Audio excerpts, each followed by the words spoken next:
Okay, great. You might Sorry about just that. note what the date and the of the meeting and to make it formal. Great, welcome. We are initiating the July 11th meeting of the Vermont Clean Heat Standard Technical Advisory Group. Welcome, everybody. And thank you to those who are able to make it. I hope everybody's hanging in there. Yeah, and I think we can start by checking in on attendance. I think we have a few extra folks joining from Efficiency Vermont. Thanks, Emily. We have Ben Plotzker here who will be participating as it relates to opinion dynamics measure characterization discussion, anything related to TRMs. And I believe Dave Westman may be listening in today. And that's going to be it for additional participation from Efficiency Vermont. Okay, great. Does anyone else, sorry, any other TAG members, TJ? Yeah, thanks. Ben Belaski is here from our office, who is a member, the designated member from the department for the Equity Advisory Group for the Clean Heat Standard. And then Matthew Baker Poole will be joining in about 10 or 15 minutes. He was on the team that reviewed the early win measure characteristics and maybe participating in that discussion. Okay, great. And Catherine, I thought I saw that Brian Woods had to leave early and there might be someone else who has to leave early.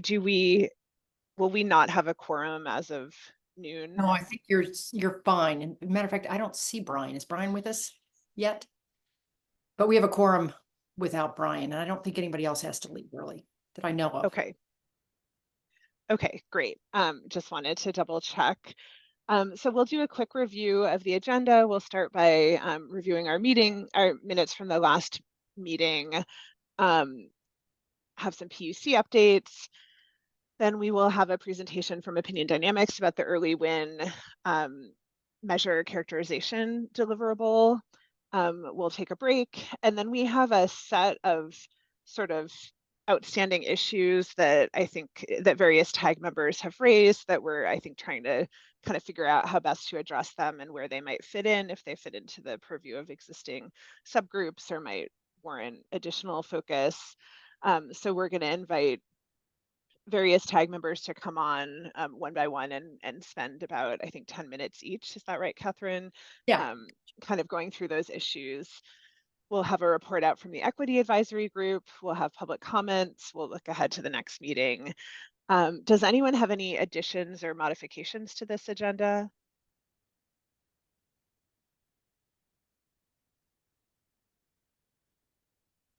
Like we're good to go. Okay, great. I'll turn it over. Can I turn it over to you, Catherine, to review the minutes from the last meeting? I wasn't at the meeting myself. I was on vacation that week, So yes, they were linked in your agenda, so I hope everybody had a chance to review them. Just want to ask if there are any additions or edits to those minutes. I will note that user error, I failed to record the last half, so those notes are based on just handwritten notes that we took during the meeting. Ken? Yeah, the one thing that struck me is in terms of public comment, is there any record of who spoke and the topics that they raised?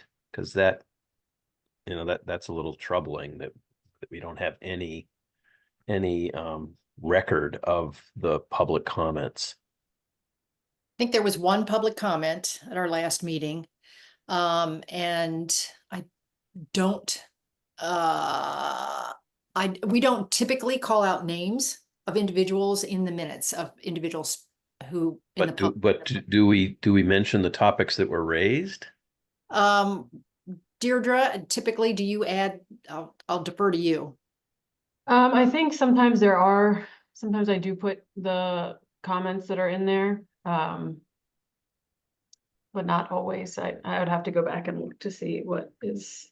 I mean, it's not a decision, right, or an action, so I can't say that there's always record of there because they have in the time. What I might ask is if the person who made the comment last meeting can just state what the topic was, because I do think it's important that the public comment just reflect, these are the issues that are being raised by members of the public. So if the person who made the public comment is on, and they can just, one sentence raise this issue, I think that helps. And I see Pike. Yeah, Pike, you were one of the individuals. Go ahead, Pike. Yes, I did make a comment last week, and it was regarding how specifically wood is counted, or the emission factor of wood is or will be counted in the by the tag. Thanks. So could we include a sentence? Again, I don't know if we need to include Pike's name, but just that one of the public comments was raising the issue of how wood is going to be addressed in the calculations. Is that Sure. okay to add that to the minutes? I'm okay with that. Yeah, I don't see why that couldn't be added. With that addition, does anybody have any other edits or changes you'd like to see with the minutes? And if not, we will vote on the amended minutes as Ken has suggested. All in favor of approving the minutes? You raise your virtual hand or your real hand, or thank you. Any opposed to approving the minutes? Hands down first. I'm going to abstain since I wasn't at the meeting. Okay, Matt, your hand's still up. Is that you oppose? No. Okay, good. All right. I think our minutes are approved. There you go. Okay. Great. The one other thing I just wanted to double check, again, having missed the last meeting, I know we have our new member, Dr. Emily Gruber, and I just wanted to double check that Emily was introduced at the prior meeting and we don't need to do that. She was. Okay, welcome. Nice to meet you, Emily. Glad to have another Emily on the tag. We're trying to take over. We'll be the majority soon. Always. Thank you. All right.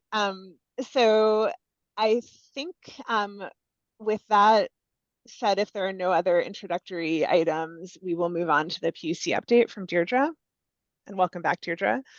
Sure, thank you. Yes, also missed the last meeting, but I was glad to see the progress made from the notes and the recording. So just a few things. This is more of an FYI. So the PUC issued a staff straw proposal on credit fulfillment plans and criteria, non-compliance and waiver process yesterday in EPUC. This is more of an FYI because I don't see these program elements as being within the scope of the tag. So you all are welcome to comment as individuals. Deadline is July 29th, but I don't see it as a topic that needs to be put on this group's agenda. Second, as you all know, the window for providing comments and feedback to the pacing straw proposal has closed. So I'm a little concerned about the agenda item about the pacing straw proposal, other considerations that's on the agenda today. So I'll hold that reservation to see what those topics are, but just want to tag to think about moving beyond that deadline and moving to other topics. And then just as kind of in the near future, so within the next few days, maybe the next week, we expect to issue an order on credit ownership. So that's something that's fundamental to the program, and we're going to be able to build upon. So that will be helpful to have that policy decision in place, and so the tag can count on seeing that pretty soon. And then the last thing is just that wanted to confirm that I saw the note in the meeting notes from the last meeting that you asked that I place in the tag schedule time for developing recommendations for statutory changes.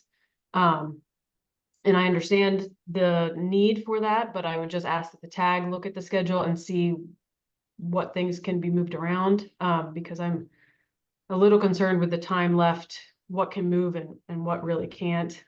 Just an example, the next meeting, we're going to be accommodating, a really useful presentation from MV5 on the potential study. So the things that are on the agenda for the next meeting need to be shifted. So just as a, I think just all need to be thinking about like what, you know, these are statutory tasks, only statutory tasks really that are on the agenda now. So those are not things that can really be taken off. So just ask that the TAG make that recommendation where they would like to place that. Whether that's a subgroup that focuses on those things and does it on the off weeks, maybe that's the solution. But just wanted to confirm that I saw that, but just that I asked that the TAG look into how to shift the schedule. And I think that's So, it. Deirdre, are you saying that you will not be presenting on the topic of how much CO2 equivalent should equal 1 credit today, or that you would like to use that time to kind of talk about how we're going to fit all these things in? So that's unrelated to what I was talking about, but that topic, I think, so I was thinking that the early measure characterizations would be, would have emission factors and maybe allow us to start thinking about how much avoided emissions should equal a credit. But since we don't have that just yet, I think that conversation is premature. So I'm going to maybe for like a minute or two, just like frame what I think is the issue for assigning maybe emissions to a credit, and then have that be on a later. Okay. I think what I'd propose is, rather than continuing this, we'll hear from Matt, but rather than continuing like a full discussion now, that we maybe have Deirdre go first to provide some quick framing remarks so that we can think about kind of how to fit in all these topics, and touch on your original topic when we get to the outstanding issues section. Does that work for you, Deirdre, and others? Say that I may have not followed. It sounds like some of your comments that you're asking us to think about relate to kind of how we're going to fit all this work in. So it seemed like that might be helpful to hear first and kind of just get your perspective first before we go into all the individual topics. I see. It was more so, this comment was more about, so at the last meeting, which I wasn't at either, I saw a comment that said, you know, if I could add time to develop in the schedule that was presented at the last meeting for the group to work on recommendations for statutory changes.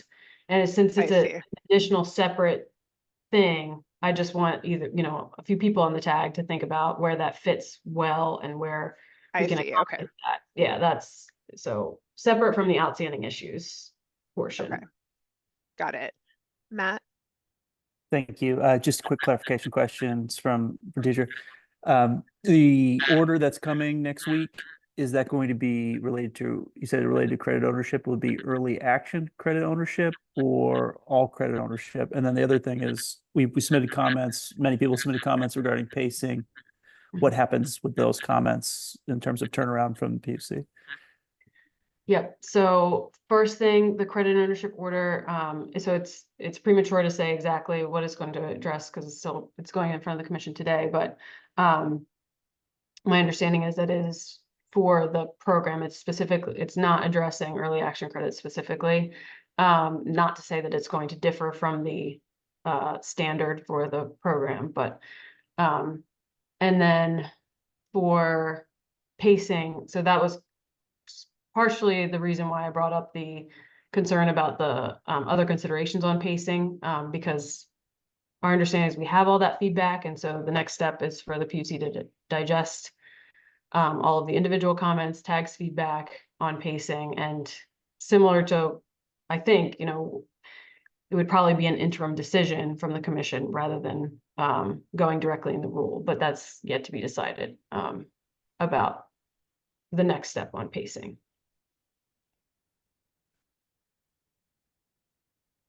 And I think Michelle is going to be addressing, you know, what those other considerations are, and then maybe we can take this question up again about how it should be delivered or where it fits in. Mm-hmm. Okay. That's all I have. So, any other questions for Deirdre before we move on?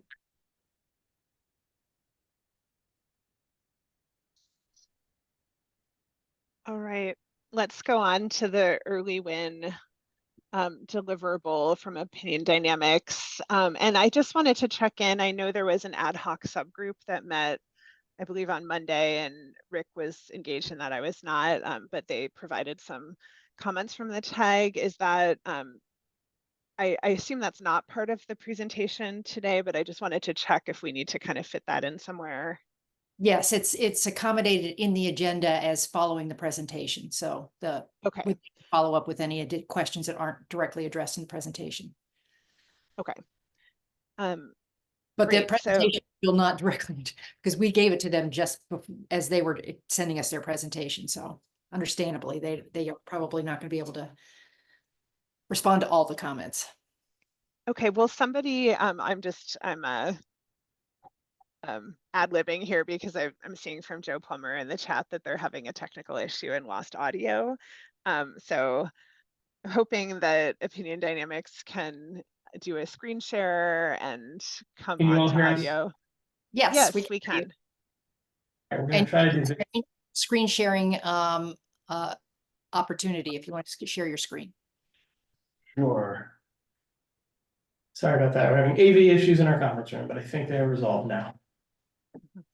Wow, I've never seen that. You're like all on one little camera screen. That's It's a fancy. very fun little conference room camera that crashes just about every time you try to use it, which is why we lost audio a minute before. So thank you for your patience. All right, everybody can hear us and see our slides now. We're good to go. Yeah, Yes, you're good to go. Thank you. Okay, great. Morning, this is Zach Ross from Opinion Dynamics. I'll just say a couple of words and then I'll turn things over to Joe. But we're gonna just give you some very high level thoughts on the early win measure characterization deliverable that we provided, I guess almost 2 weeks ago. Or yeah, it's about right. We have just a few comments to make, and then I think are really just looking for discussion, questions, thought. I think that's what the time in the agenda is for here. I do want to also acknowledge we received the written comments that you all put together for us. Thank you so much for providing those so quickly. We have started reviewing them. We will be providing written responses to all of those to the tag in I think very short order here. That's not to say that we can't go into some of those today if you all want to. But just noting that you are going to get formal written responses to all those comments from us. We have responses to some of them now, but depending on what folks want to cover today, there are a few items that we're still discussing internally and may need to follow up on if those are ones people want to cover. But yeah, the general intent of this discussion from our perspective is a sort of higher level one, I think, in line with the comments made at the end of the tag comments provided to us, which is that what we're really trying to do here is make sure that we have feedback from you all that will help inform the rest of the measure characterizations we're doing and kind of larger issues. Again, not to say that we can't get into specific discussions around parameters and particular measure characterizations we provided, but what the intent of this deliverable was is really to make sure that we're all kind of on the same page overall about how we're doing this. And so Joe's going to prompt you all with some specific questions about that. And I would encourage folks, if you have questions, comments, thoughts like that, that will cross-cut across multiple things, like please do bring those up. This is a great time for that. So with that, Joe, I will turn it over to you. Thanks, Zach. Good morning, everyone. So just a quick overview on the early win deliverable to start off. This is a limited set of measure characterizations.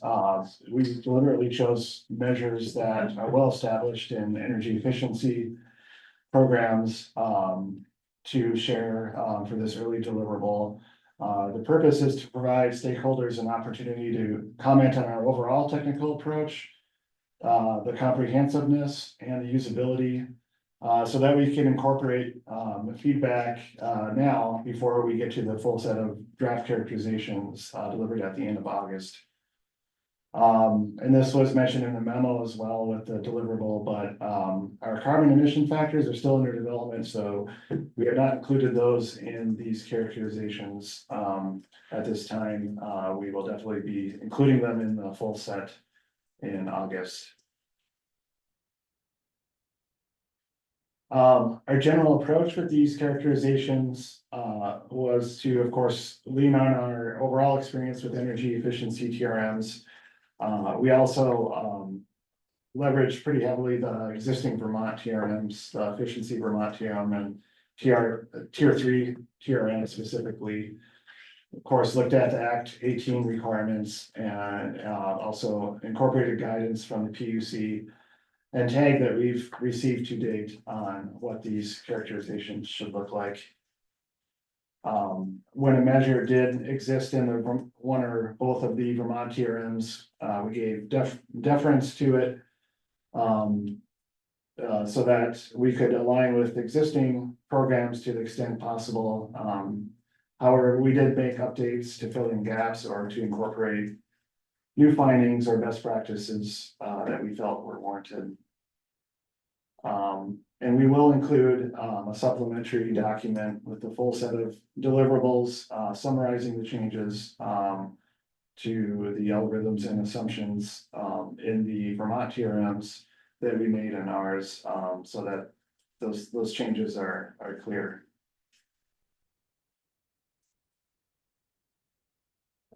With that, as Zach mentioned, we have some questions queued up for you all that we would like your feedback on.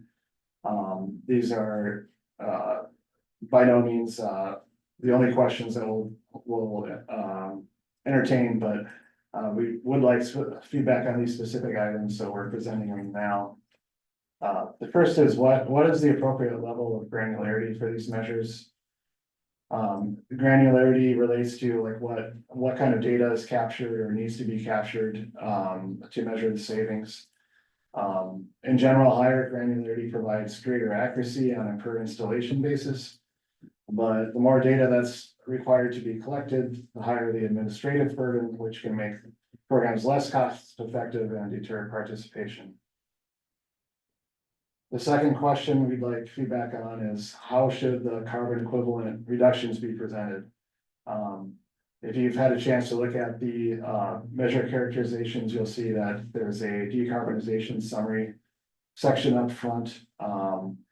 And as we worked on these, we realized that these can be pretty complicated depending on the number of inputs to the measure characterizations, and then the whole issue of measuring carbon equivalent savings over the lifetime of the measure, compounded by the fact that especially the ones that involve grid electricity impacts have changing emission factors over time that presents complications in how these reductions are presented.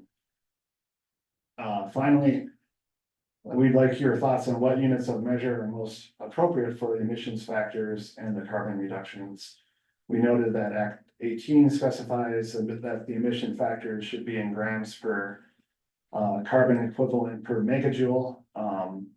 However, most energy efficiency TRMs use imperial units for calculations. Some are generally in BTUs and then converted to kilowatt hours or therms. So that's what we're most experiencing, and others I imagine are as well. And you know, the TRM could use different units of measure from the grams per megajoule, but there could be conversion factors like in a reference section to convert to those units. So I think there's some flexibility there, and so we're just looking for some thoughts on that topic. So with that, I'll just actually I'll just to quickly cover next steps.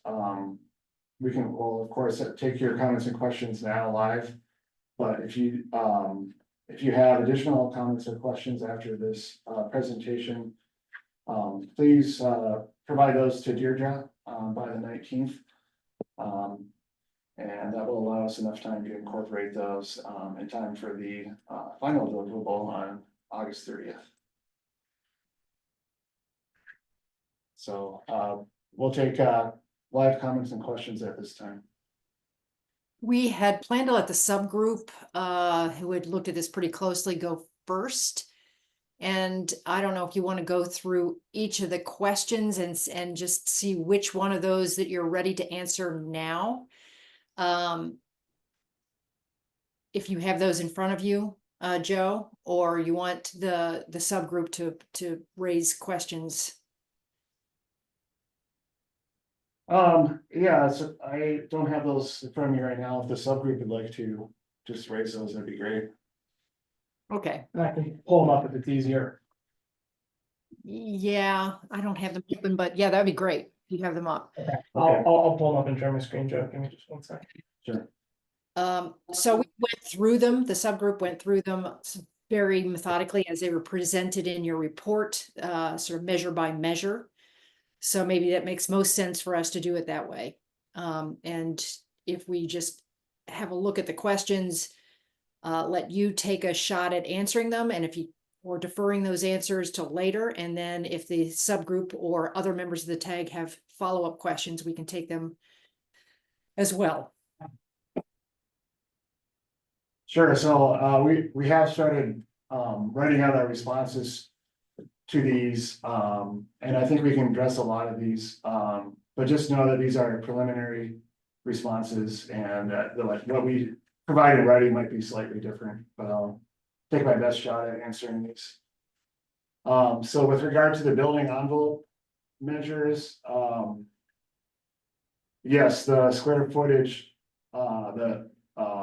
the unit of measure for the calculation is actually a square foot, so it's the energy savings and carbon savings are expressed on a per square foot basis, and that would carry up through how the savings are reported, so that would, the square footage would be a key input, and that would lead to the grams of carbon dioxide. Yes, the average residential fuel mix and heat load are also inputs. The fuel mix specifically could be an input, or the savings could be calculated with an average fuel mix, which translates to an average emissions factor. I think that kind of addresses the second bullet.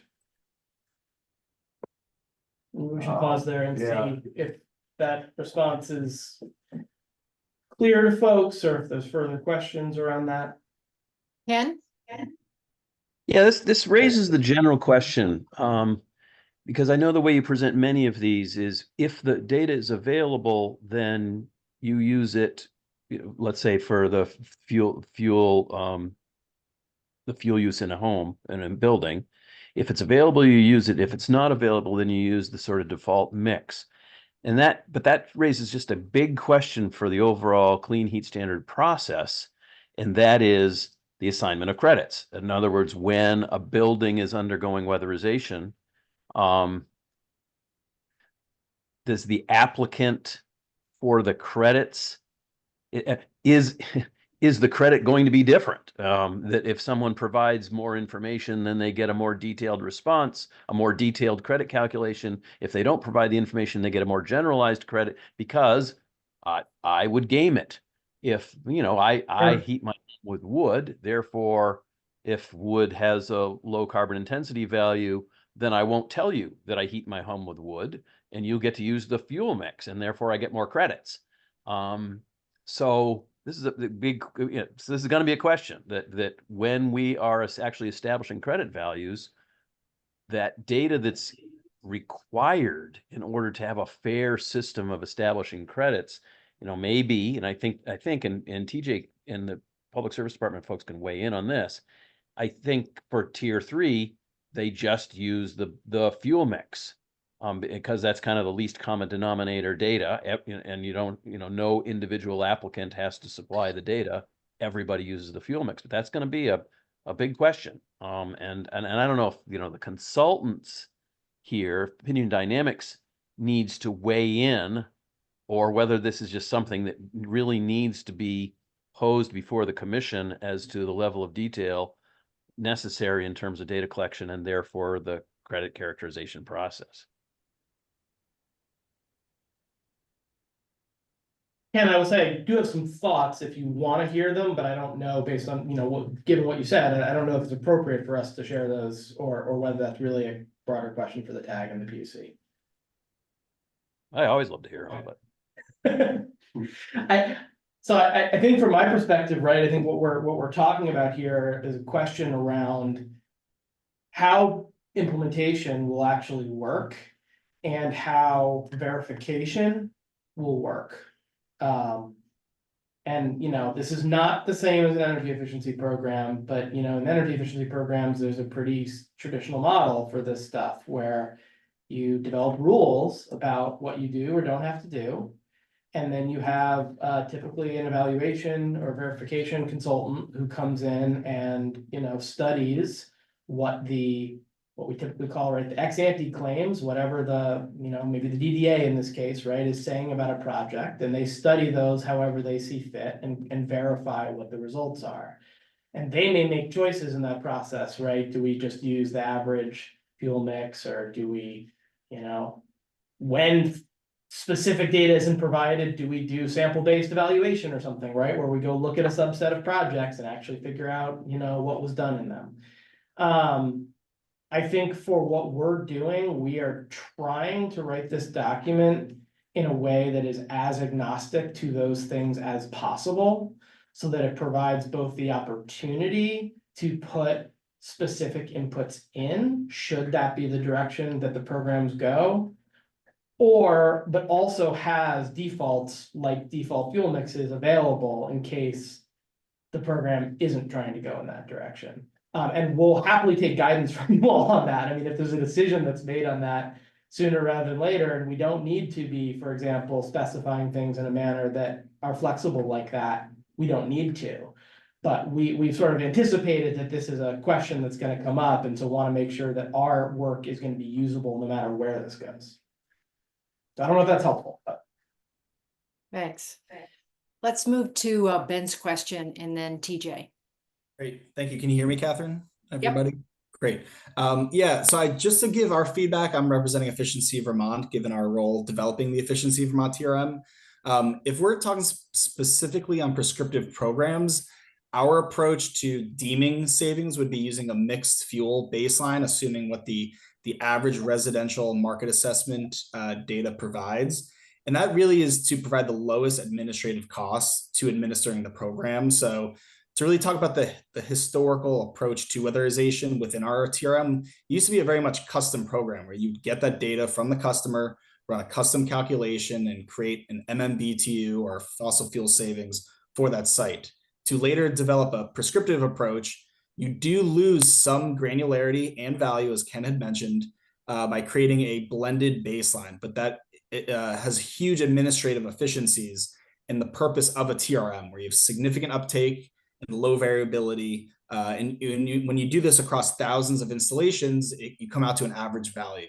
So really the basis of the TRM here is coming up with an average value, and it's typically good is good enough in the energy efficiency space, and definitely something to be considered for the clean heat standard if we want to move away from that. But representing EVT, I'd say consistency is key. And if we want to have a average pre-R installation for the attic and then a post average R installation in the attic for our home, that could be anything oil, propane, or wood for the heating fuel, that makes life a lot easier on the administrative side. And I'd say, and I will reiterate that parity between anything in the EVT TRM and what's in the clean heat standard TRM will mitigate conflict in the evaluation and verification side, and likely make life potentially easier for the customers understanding what they need to provide our contractors. So just wanted to share that input given our role developing the TRM. Thanks. TJ? Yeah, thanks for that comment, Ben. I will just add, I think simplicity is pretty key here in terms of the back end evaluation and verification. All these being more custom means more work.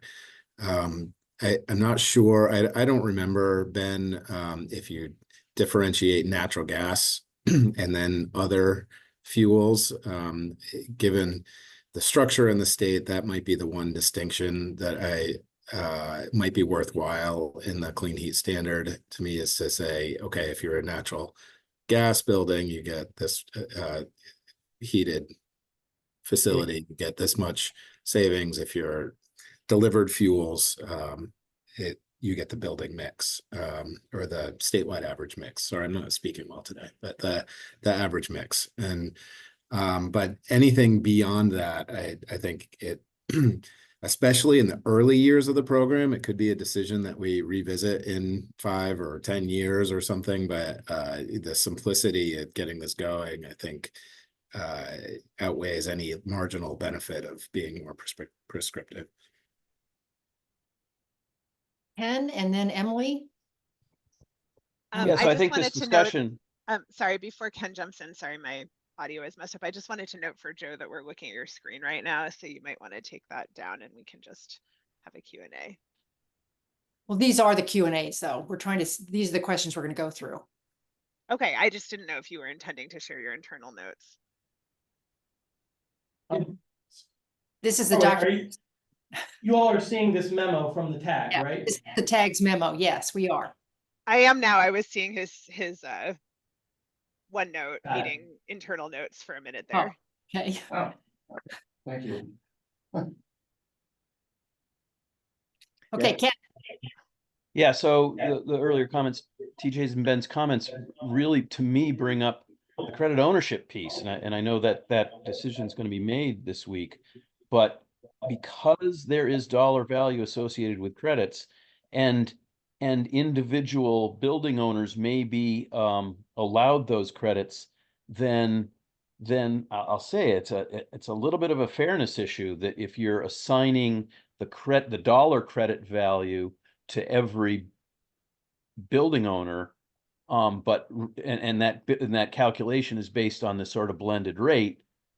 And I think there's a fairness issue there. I mean, I think that's different than what we've done in the past with regards to Efficiency Vermont's work and Tier 3 work, because the benefits are accumulated to the larger entity. Therefore, the system can accept the fact that maybe one installation provides a somewhat greater benefit than another installation, because the benefit goes to either the distribution utility or Efficiency Vermont, and it kind of works its way out. But if we're going to be assigning credit ownership to end users, the building owners, then some of them are going to win and some of them are going to lose. And that's just something, I mean, I understand, right, it's going to be harder, but it is a recognition we have to be aware of. Thanks, Emily. And then why don't we keep going through the questions? Yeah, I just wanted to reiterate my support for the point of view articulated by Ben and TJ. And I, in particular, would have a concern if compliance, if the existing programs were somehow rendered unable to participate using their current processes in the Clean Heat Standard credit creation because they're not collecting enough data. Like, in other words, I would want the existing Vermont weatherization program and the existing Efficiency Vermont home performance programs and all of those to, like, the way they're doing things now, it seems to me should be generally sufficient for generating credits for the Clean Heat Standard as well. And it would be unfortunate if we needed to go back and collect a whole bunch more data. Although I also hear Ken's point about there are differential values. I mean, maybe there's some option where if someone wants to go and collect custom data or provide custom data, then they have the option to get more credits than the default amount or something like that. But I don't know, I would just tend to err on the side of simplicity rather than complexity, even if we lose something in terms of fairness with credit valuation. So Brian, I was going to move on, but if you have a different point you want to raise, then please do join in. Yes, and I'll be brief. In addition to Ken's fairness issue and understanding the desire for efficiency, I'm still trying to understand if you are starting to average things out. Remember, this is about reducing emissions on the global warming solutions end side. And I think if you are not really capturing what the emissions reductions are going to be, what the fuel use reductions actually are, because you are now using an average, that it's going to make it harder or less likely that you're going to achieve the results that we need to achieve.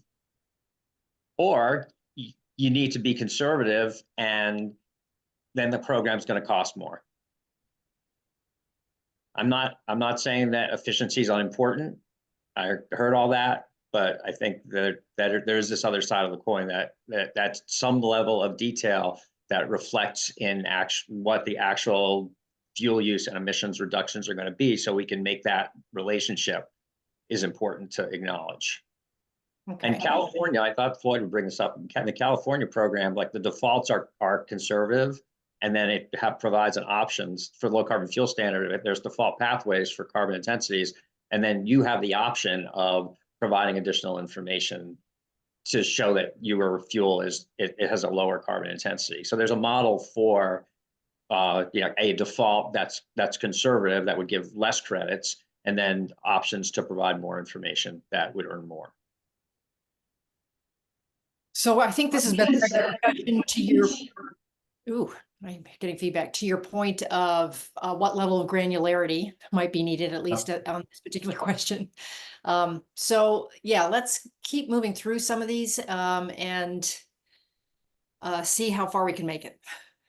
Before we go to the next one, I just want to your point, Catherine, I think we've said this several times, but I'll just keep reiterating it. All this work that we have to do that allows us to do the more custom calculations has to be done anyway to be able to produce the more prescriptive values at the end of the day. And those are decisions that I think we can make later in the process. So I just want to be clear, like, I think this is a really important topic. I really appreciate everybody weighing in and love to hear where the TAG and PUC get. But it's not going to stop us from being able to continue to sort of build the measure characterizations as we go. I just want to make sure that's clear to people. Yeah, moving on, the weatherization measure delivered with this early win is building shell insulation only. So we are separately developing an air sealing measure, so we will definitely be capturing that method, just not in this measure. With regard to the comment on the heating load, we would love some more specificity there. I'll note that we did adopt the heating load hours figure used in the Efficiency Vermont TRM. We did some engineering analysis on that. It looked like a good value. So just more specificity on the heating loads question would be great. With regards to citations of source material, this is a great comment. We deliberately chose to cite the secondary source when we were citing the existing Vermont TRMs, just to be, I guess, totally clear about where we are adopting Vermont assumptions and where we're not. However, we could change this approach and always cite the primary source. Would just be interested in feedback from others on that. If I can just weigh in and ask Joe, I think this gets to like Ben's comment a little bit as well. I think we thought that it would be easier to show, hey, we just used EBT TRM assumption, tier 3 TRM assumption here, rather than showing the original source, so that it was clear that that was what was being used.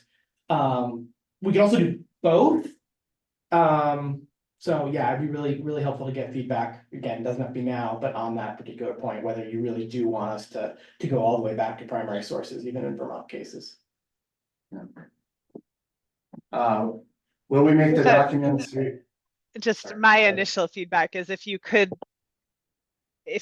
track both for now, just so you don't, because I presume it would be harder to reconstruct later than when you're developing the measures, because I do think it is useful to have both the source information as well as, and this is the same method as the Vermont tier 3 or the EBT TRM. Like, I think both of those are useful, so would encourage you to track both for now. Thank you. Will we make the documents?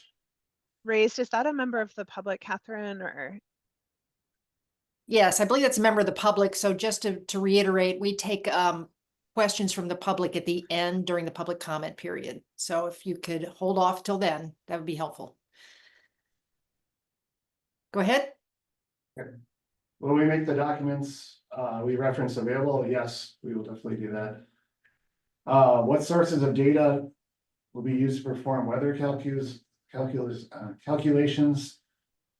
That the sources of data, are identified in the characterization, so we specify. You know, what inputs would be collected on a per site basis, and then what inputs are assumed, and those are referenced to endnotes. Will they be linked in some way to the registration of actual projects? I feel that's a question for the PUC. It gets at data privacy concerns. Should we pause here since we got through this building envelope measure section? Are there any other follow-up questions? Or See, questions? yeah, Ben has his hand up. Just had a question about the fuel mix. I noticed that the fuel mix that the applicable baseline fuels does not include kerosene. And I think it probably should be, you know, on the EAG, we're, you know, talking a lot about mobile home communities, which represent about, you know, 6% of the housing stock in Vermont. Given that there's it's about 20,000 homes statewide, you know, given that there is specific LMI requirements, in the statute, we might want to include that in the baseline fuel because it does have a slightly lower BTU per gallon than number 2 oil. It's about 134,000 versus 139. So not much, but worth capturing that probably. So just want to add that. Okay, thanks. Yeah, we'll look into that.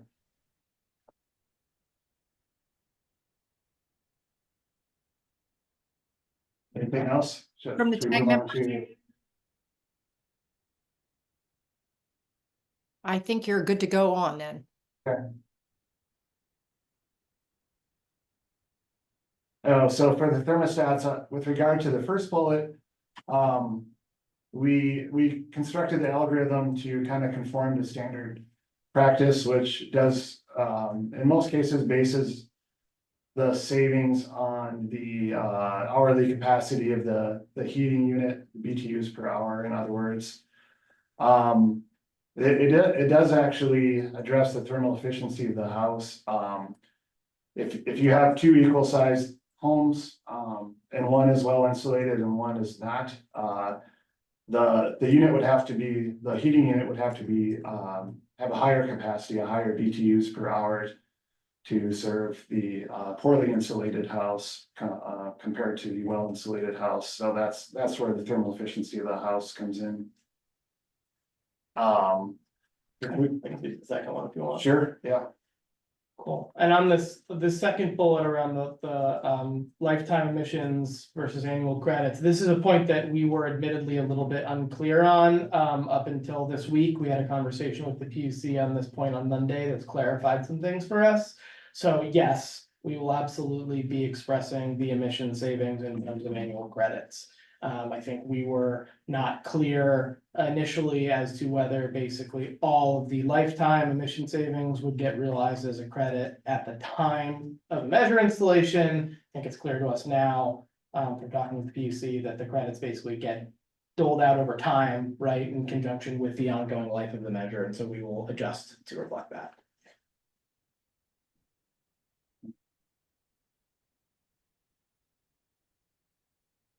With regards to the cooling loads comment, this is the topic that we discussed early on with the PUC staff, and my recollection is they wanted us to include cooling loads. We didn't take a position in those discussions on whether they should qualify for clean heat credits, but they are a real effect of the measure and could be used in cost effectiveness evaluation of the program. So we thought it was important to include cooling loads there. So that's why it's included. Deirdre, is there anything else you want to add on that point? We haven't discussed this comment one-on-one yet, and we have some more thoughts to go through, but just want to make sure if you have any comments you want to add, you can. No, nothing to add. Yeah, thanks. That's my number 2.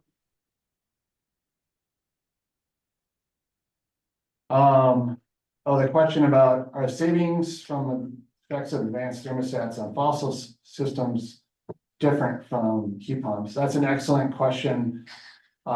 We agree that manufacturers recommend that heat pumps be maintained at a steady setting, maybe just with a 1 or 2 degree setback or none at all. So it stands to reason that the savings from installing a advanced thermostat on a heat pump are going to be lower. At this time, we're thinking we would actually remove heat pumps as an eligible heating system for this measure.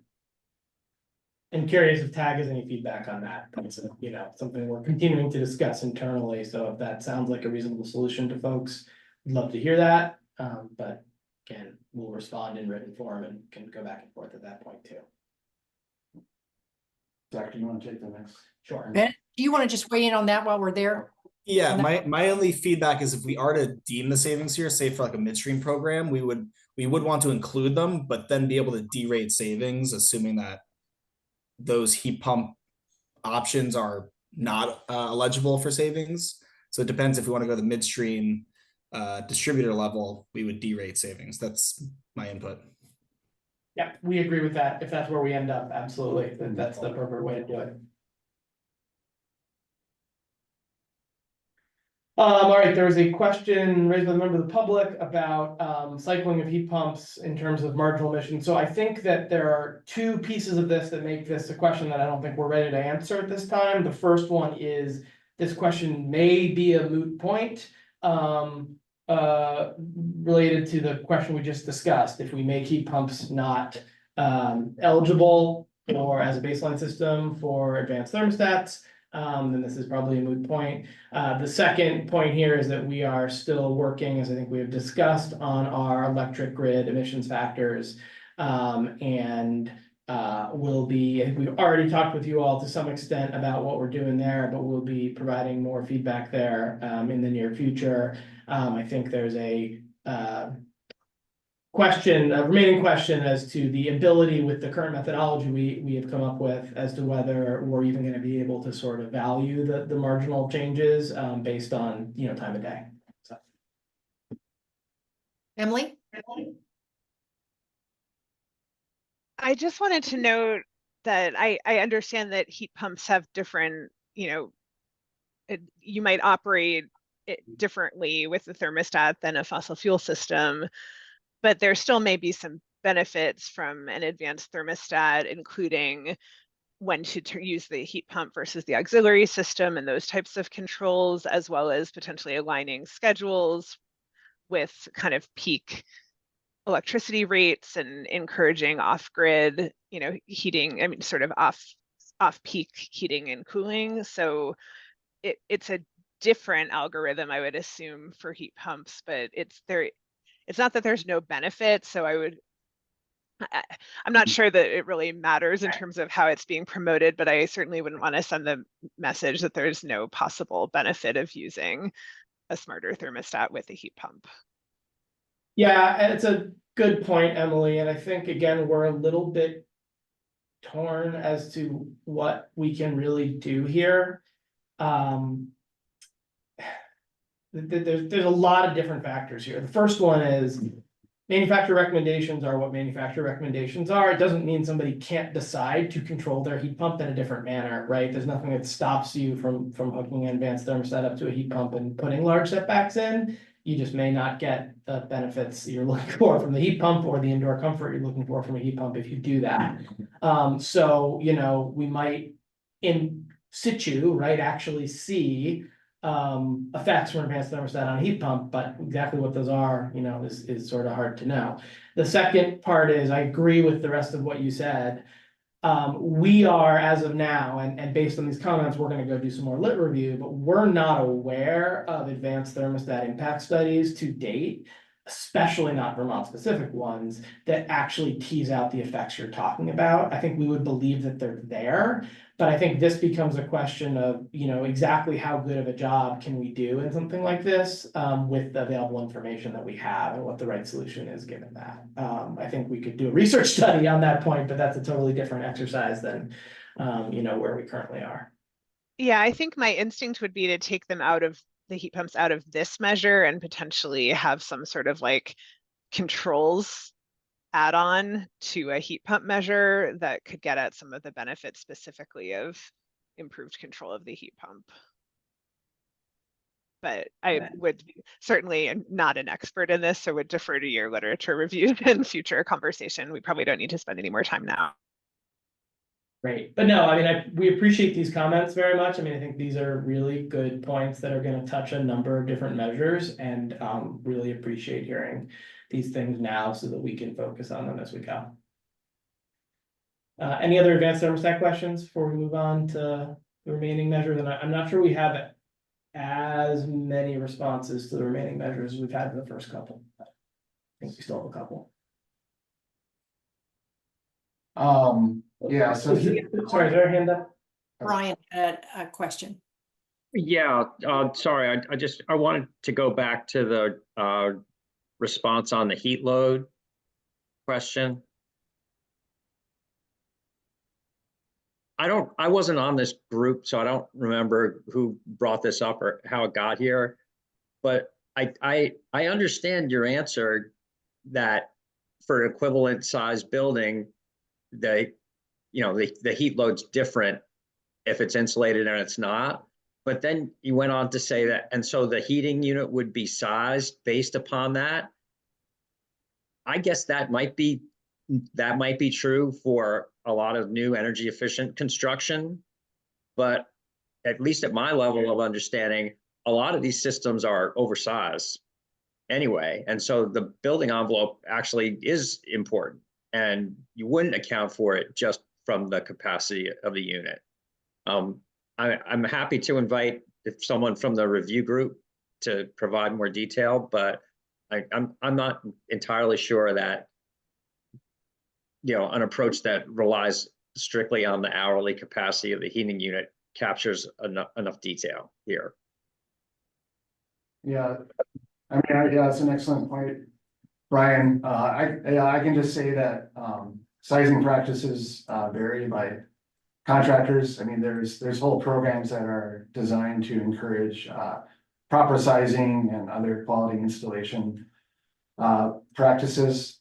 To some extent, the sizing variation is captured in the effective full load or equivalent full load hours parameters that are used in TRMs, and we adopted for this measure.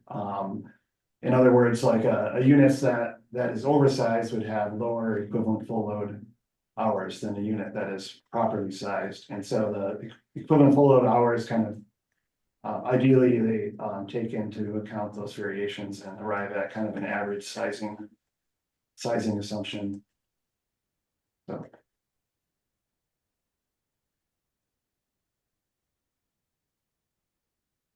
And I'm happy to expand on that a little bit if that. Let's just move on. We can pick it up I just wanted to note it, but I know we have a lot of ground to cover, and we can pick it up offline. Thank you. Yeah.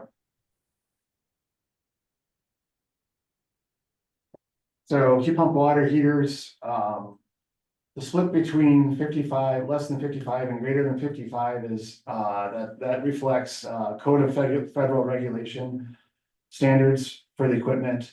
They delineate minimum efficiency requirements around that tank size. The savings are in fact based on usage. If you delve into the characterization, there's assumptions for hot water consumption per person, and then there's a assumption of the number of people per household. So that the usage is taken into account. The tank size is more relates more to the baseline efficiency assumption. The system that is being replaced is critical to the calculation too. Yes, we absolutely agree with that. Our characterization does not include on-demand water heaters at this time, but I think that's an excellent point. We can look at adding that. Our calculations, heat pump water heaters must be larger than a standard water heater to meet the same level of demand. I don't believe we looked at that, so that's something we can look into, and we appreciate that feedback. For aerators, we followed Efficiency Vermont algorithms, I believe, on that. And the algorithm is a pretty standard practice in energy efficiency TRMs, where it's basing the savings basically on the reduction in hot water usage. My understanding with aerators is that they're not just low flow, they're low flow, high volume, but that's referring to the water itself. They're not injecting air. It's more, the spray pattern is more efficient with the low flow aerator. So that's, that's the underlying assumption with our algorithm. And again, it's pretty standard, for the industry. Similar, situation with the shower heads. With stovetops, yeah, go ahead, Zach. Yeah, so on stovetops, this is a great point, and we'd love feedback from TAG and PUC on this. So we have not had, the question here is basically whether gas for cooking is considered thermal, and so therefore whether induction stovetop would be considered a clean heat measure. We have not had an explicit conversation with the PUC on this point. I think implicitly, right, we have included this measure in our measure list. We've included our measure in other previous deliverables and didn't receive any feedback from anyone at that time that this wasn't eligible. But if that's an incorrect understanding and we shouldn't be using these measures, happy to remove them. And Deirdre, again, we haven't had a chance to talk about this comment yet. I don't know if there's anything you want to add. Yeah, the only thing I want to add is just that, we've talked about this internally at the commission and know that we need to, issue a clarification on this point. So that'll come soon, but not prepared to clarify today.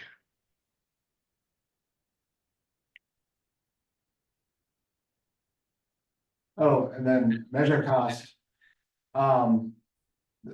Based on feedback from PUC staff early on in this process, we have been including measure cost across the board. Measure cost is a critical input for cost effectiveness analysis. I would say that it's not our primary focus. Our primary focus is energy and carbon impacts, but we are using secondary sources for measure cost where they exist. I think that was it. And we definitely appreciate the offer from the TAG to share information that can help us better shape these characterizations. So we will definitely be reaching out. So thank you. Are there any other questions on these points or our responses to them? And otherwise, Joe, maybe we should bring up our slide with the general questions again. Sure. Well, that, and I would like to give John McCormick a chance to ask his question before we lose you before the break. So, John, let me first see if there's any more questions from the TAG. And then, John, if you're ready, we could take your question as well. Any other questions from the TAG about that last set of assumptions and questions? Okay. John, if you want to come off mute and ask your question. I know you raised your hand early on in the process, so maybe it was about the earlier portion of the measures. John, are you still with us?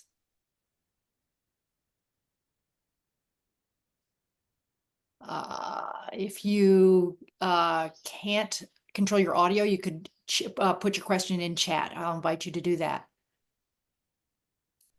And I guess while we wait, we'll let you continue. Go ahead, Joe. Well, I stopped messing up with the generalist questions up again, just see if there's anything else. Sure.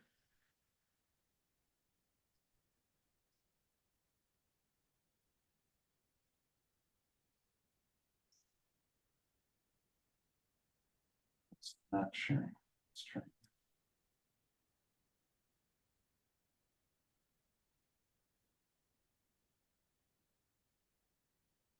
Yep, so I think we've already talked to some extent about this first question about the appropriate level of granularity. I'm sure conversation on that will continue based on the conversation today.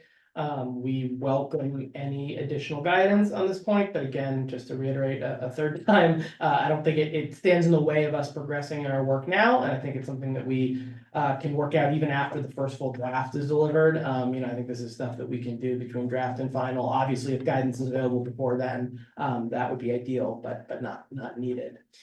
But we have not talked about these other general questions that we had. And just, I guess maybe to some extent, the granularity question also touched on the how CO2 equivalent reduction should be presented. But just curious if the tag has any thoughts on points 2 or 3 here they want to share. And again, we're happy to take written feedback later as well. Great. Ben? I guess this relates to the granularity question. Just wanted to kind of go back to it. On mobile homes again, and actually site-built homes in general, I noticed in table 1 you have list off basement exterior wall, concrete block, with standard wood framing, basically describing a standard basement. But mobile homes don't have basements typically, and it's basically a crawl space situation, mobile home belly. But again, going back to the fact that there is the LMI requirements in the statute, I didn't know if it might make sense to have basically a crawl space exposed floor measure that could also capture a mobile home belly situation, because it's sort of a mixture between a wood, a wall and a wall cavity and an attic. You can fit up to 18 to 24 inches of insulation in a mobile home belly sometimes. So it can make a pretty big difference, and it's usually 50% of the work on a mobile home weatherization project. So just a thought there. It is more granularity, but I feel like it is important to have a category that folks could characterize. Great, thank you.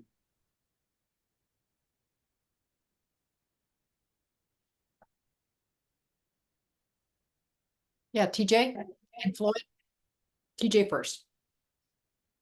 Okay, I was just responding to grid electricity factors presenting challenges. If Floyd, you had a response to what Ben was saying, you might want to go first.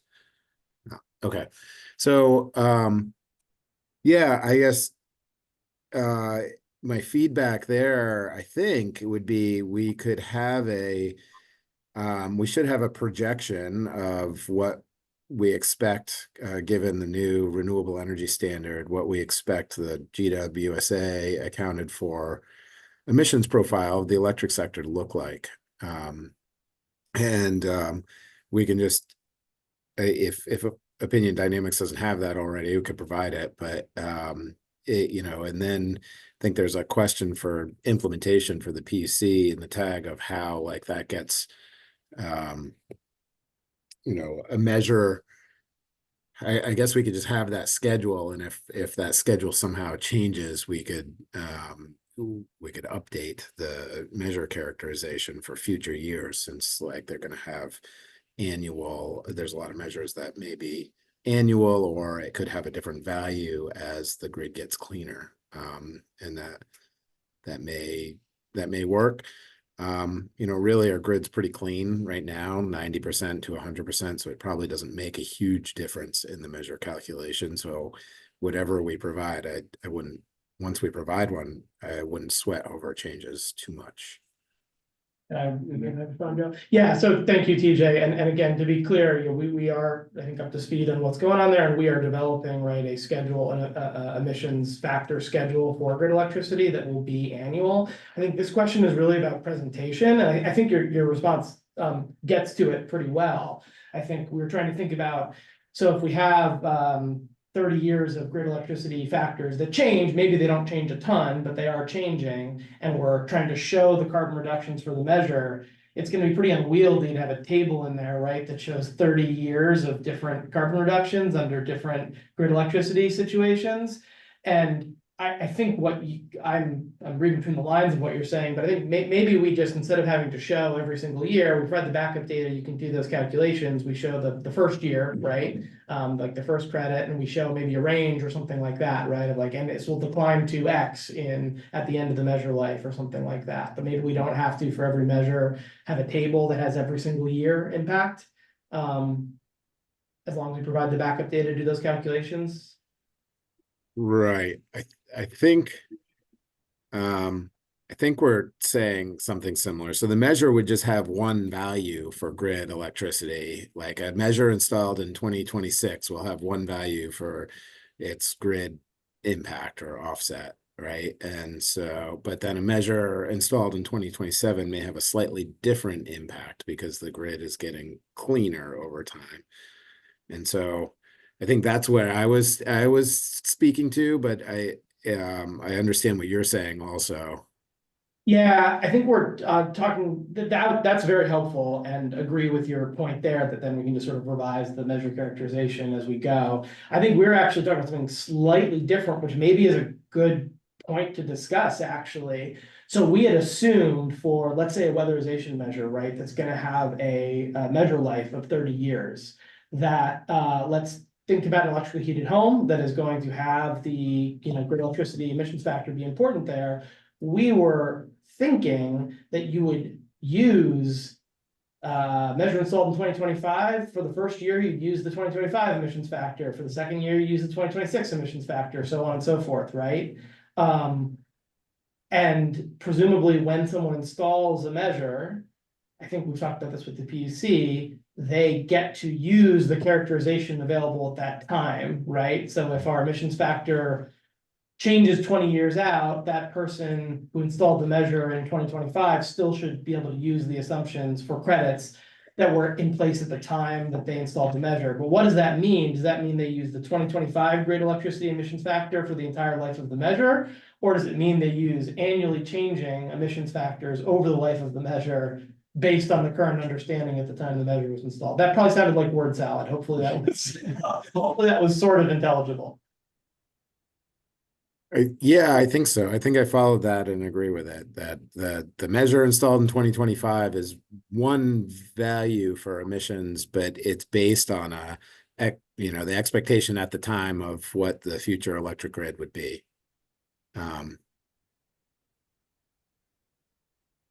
And like that. Yeah, I think that, again, I think it's a little different than what we were. Okay, so I'm initially saying thinking. something different. So I Yeah, heard I think you. we were thinking that there would be basically, if you imagine we install an insulation measure in 2025, we imagined that at that time you would calculate 30 years of carbon reductions. That would be different every single year, slightly.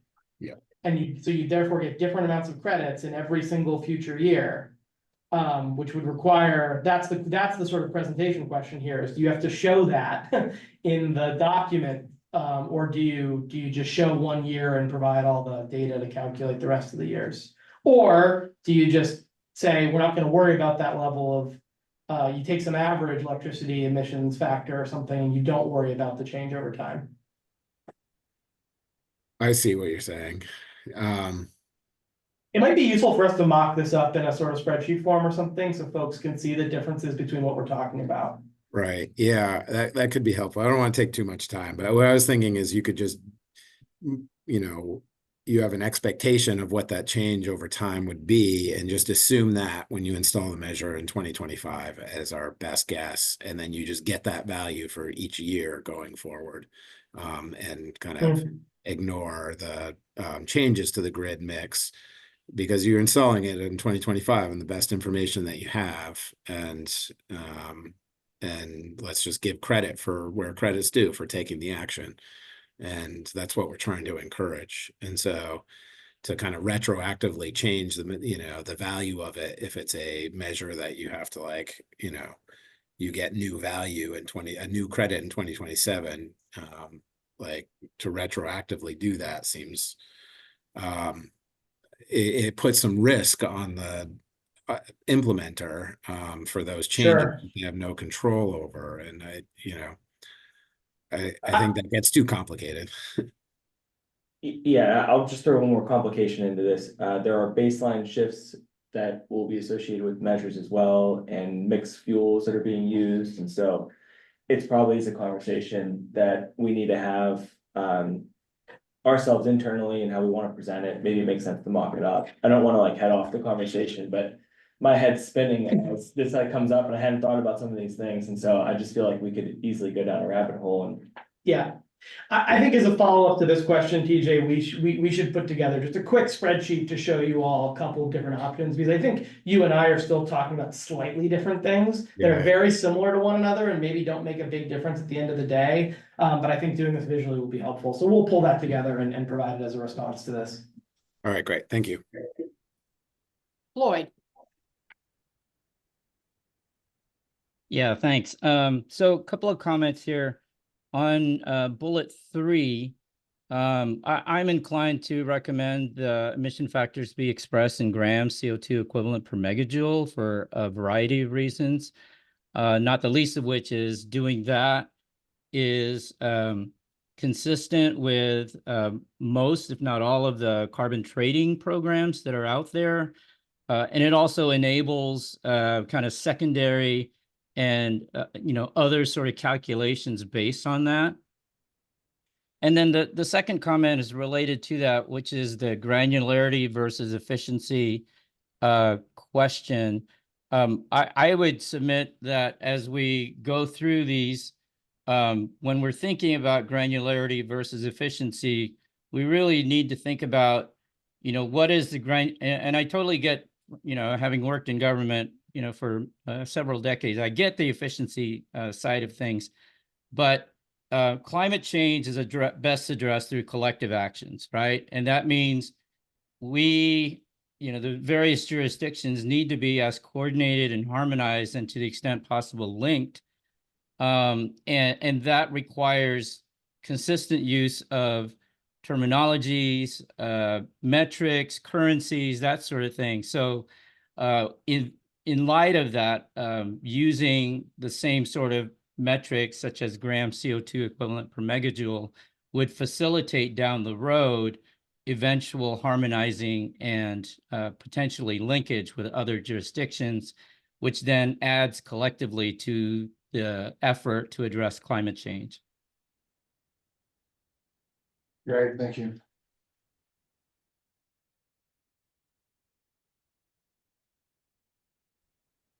Any other feedback on these questions?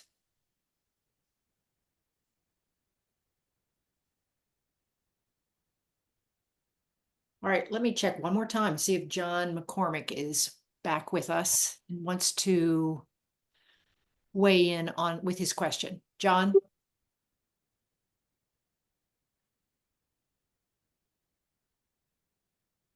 I guess not.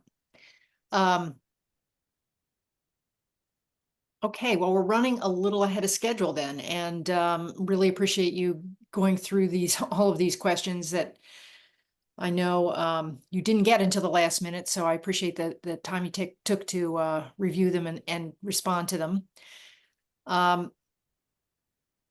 Emily, we could move on to, say, the equity advisory report, since that's generally shorter, and then go to a break if you want to do that, or we can take the break early. Yeah, I like the idea of having the equity report out earlier because I suspect we'll get into deeper discussion on some of the other topics. So that would give us a little more time to do that, assuming I see some nods from Emily Roscoe, but I'm assuming the equity report out is fairly straightforward. Okay. So Emily and Matt. Sounds good. So our main discussion this Tuesday was a question and answer with LIHEAP expert Richard Giddings.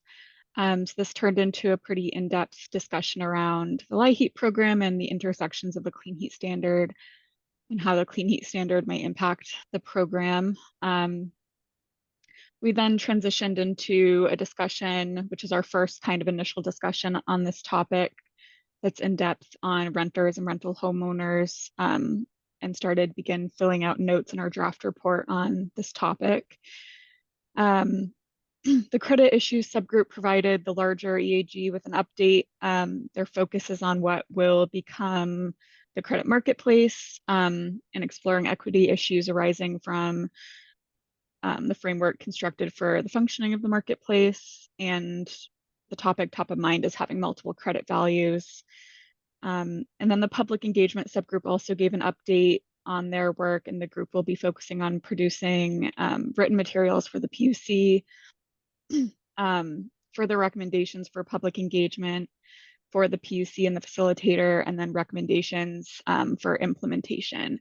So implementation of the Clean Heat Standard, and mainly that meant for consumer support within the Clean Heat Standard program and its implementation. And then also just wanted to note that Michelle is invited to the next EAG meeting. The invite might have been sent out, but that's incoming, to present and discuss the tags pacing comments. So the Equity Advisory Group has just a better understanding from Michelle on what those comments mean. And the EAG can just think about the equity intersections of those comments. And I'll hand it over to Matt. Yeah, great summary, Emily. Just to provide a little more context to the LIHEAP question, that's fuel assistance. That's 20,000 families that receive some of their heating bill paid for through that federal grant. It was Richard Giddings who said that will have a greater impact on low-income Vermonters, the Clean Heat Standard world, because they'll have to purchase more of the product with their own funds, because fuel assistance doesn't pay for 100% of the bill. It pays between 40 and 60%, depending on the customer. And as you know, the statute allows or requires that the margin over rack price, that's the regulated price to fuel assistance providers, include the compliance fee, whatever that compliance fee ends up being. There was a discussion, which I thought was helpful, talking about the impact of kerosene, both on pricing and then on climate. Represents only 8% of liquid heating fuel sales, of distillate sales. So it's a tiny part of the market, but it is the most expensive fuel, and it's used predominantly by low-income Vermonters who have outdoor tanks. There was a discussion of exempting kerosene from the Clean Heat Standard compliance cost, which would be a great relief and would free up money for the LIHEAP program, since 16% of LIHEAP customers identify kerosene as the primary source of heat, whereas it only represents 8% of the market. So that was a discussion around kerosene. Thank you.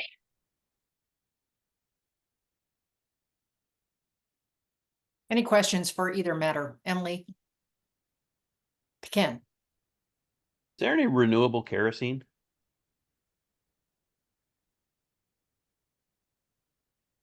No, there's not. There was a discussion during the legislative process about allowing credit to be achieved for those consumers that replace their outdoor kerosene tank. Remember, kerosene is used because it has an outdoor tank, because the individual who owns the building does not have a basement or a place to put a heating oil tank. So the discussion was, can you create a benefit by switching to propane, which has lower carbon than kerosene and a lower cost than kerosene? But that's not the statute. So that would have to be a statutory change. And then alternatively, because kerosene is not used in the quantities that, say, propane and heating oil use, because they're usually heating larger spaces. Kerosene is heating smaller spaces. The gallons of kerosene are actually very low, so the carbon impact for the aggregate impact is much less. So then there was discussion of whether we should even include it as a obligated fuel.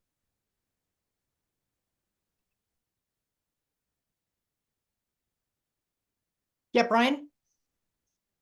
Yeah, thanks, Matt and Emily. So I know you know this. I think part of this is about emissions reductions, but a part of this, the electrification, or the case for the electrification, is that it'll cost less for low and moderate income consumers, and will have less price volatility. And I'm not sure exactly how to square that with exempting an expensive fuel. And we won't resolve it here, but I wondered if you discussed that part of it. Yeah, the other side of that coin would be, you don't exempt it, but exempting it would certainly save the fuel assistance program money, because they wouldn't have to build that compliance fee into that already expensive fuel. But if you could also allow conversions from fossil to fossil, but lower carbon, lower price, to count as a credit. That was the other discussion.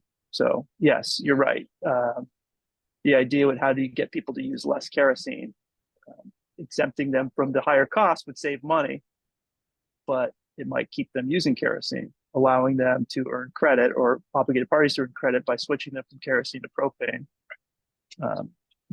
Might do more to incentivize them to switch, especially when homes cannot, because they don't have the service panel that's adequate, or they have exposed underwater pipes and a little warm air blowing above isn't going to solve the problem and freeze their pipes in the middle of the winter.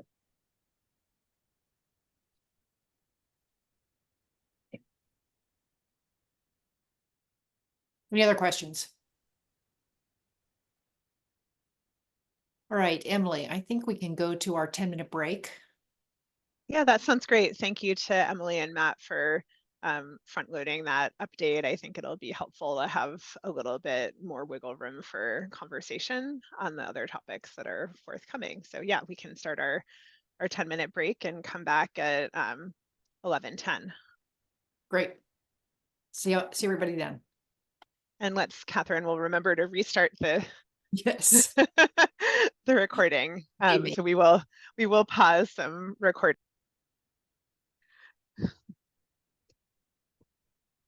Thank you, Catherine. So if folks could come back on video so we know we're ready to start, thanks.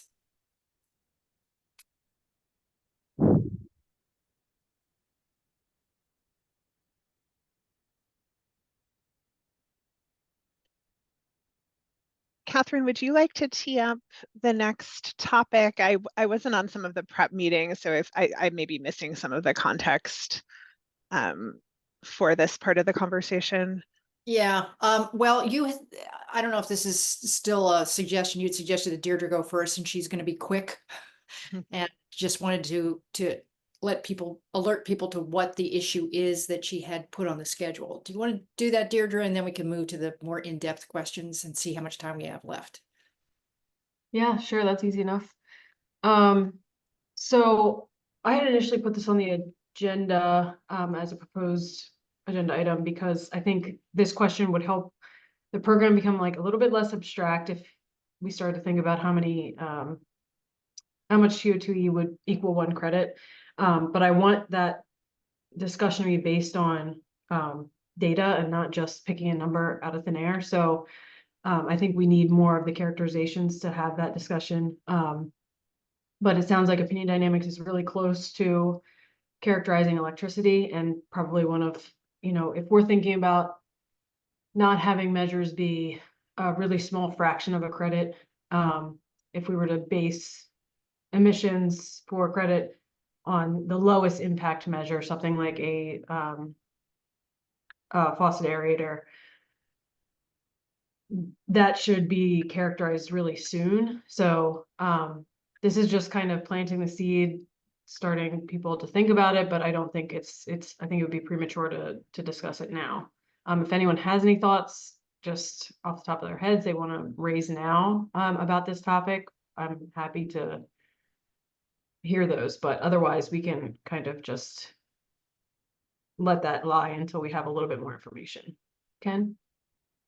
Yeah, so yeah, why is it a problem to have very small partial credit values? I mean, it's the dollars associated. So let's say, because I guess, so I always thought the default was going to be a credit was going to be a metric ton carbon dioxide equivalent. And you're right, an aerator may be 100th of a credit, but it really, I don't know why that makes a difference. Fair point. It's an open question. It was more posing the question rather than making that point. It's for discussion. I just was curious if folks had viewpoints. Emily Gruber? Yeah, I think this is a point that Floyd maybe was making earlier to agree that a ton seems like the most obvious choice, and also agree that the small credits don't necessarily seem like a problem. So I totally appreciate you bringing this up, and I think we'd need a pretty strong reason to not use a metric ton just for kind of cross-program compatibility. Okay. Great points. And Floyd? With respect to kind of fractional metric tons of credits, I would point out that on the West Coast and especially in California, when the credit price signal is strong enough, you can bet that credit generators are going to be working really hard to innovate and improve efficiencies to get every single increment of credit, because those are worth, they can be worth, a lot of value, and that value can be recirculated back into the economy, into consumers' hands and things like that. So I at this point, I would, I would recommend not taking that off the table. And, we can kind of discuss that further, but I don't see why we would need to eliminate fractional credits at this point.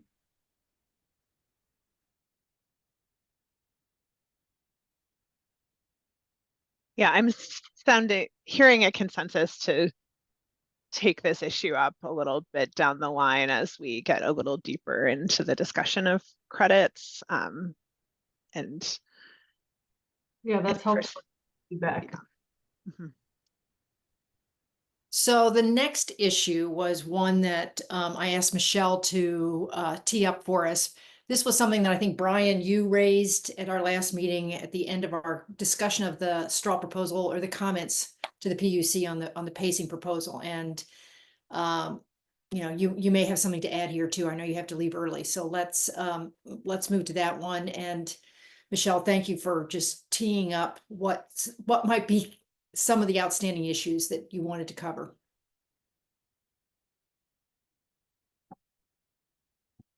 So we see your screen, but we can't hear you. Exactly. Getting ready to share, and the unmute button disappeared. So thank you all. Thank you, Tag, for the ability to share this. Those of you who are at, I guess it was 2 Tag meetings ago, might recognize this slide deck, or I guess it was also last meeting, where there were several topics that came up that were, despite extensive discussion, we realized that there was either not enough information or it was outside of the scope of the particular straw proposal on pacing part 1 that we were exploring. Yet in reviewing the document last Tag meeting, we all agreed that many of these were important decisions to make, or they directly impacted those processes described in the pacing document. So I share this bullet list here, and do also want to note that there's a second slide. There are other topics, including the fuel dealer data reporting, some of which Matt's going to cover a little bit later in this meeting, and the carbon intensity for wood, which is still a very important topic.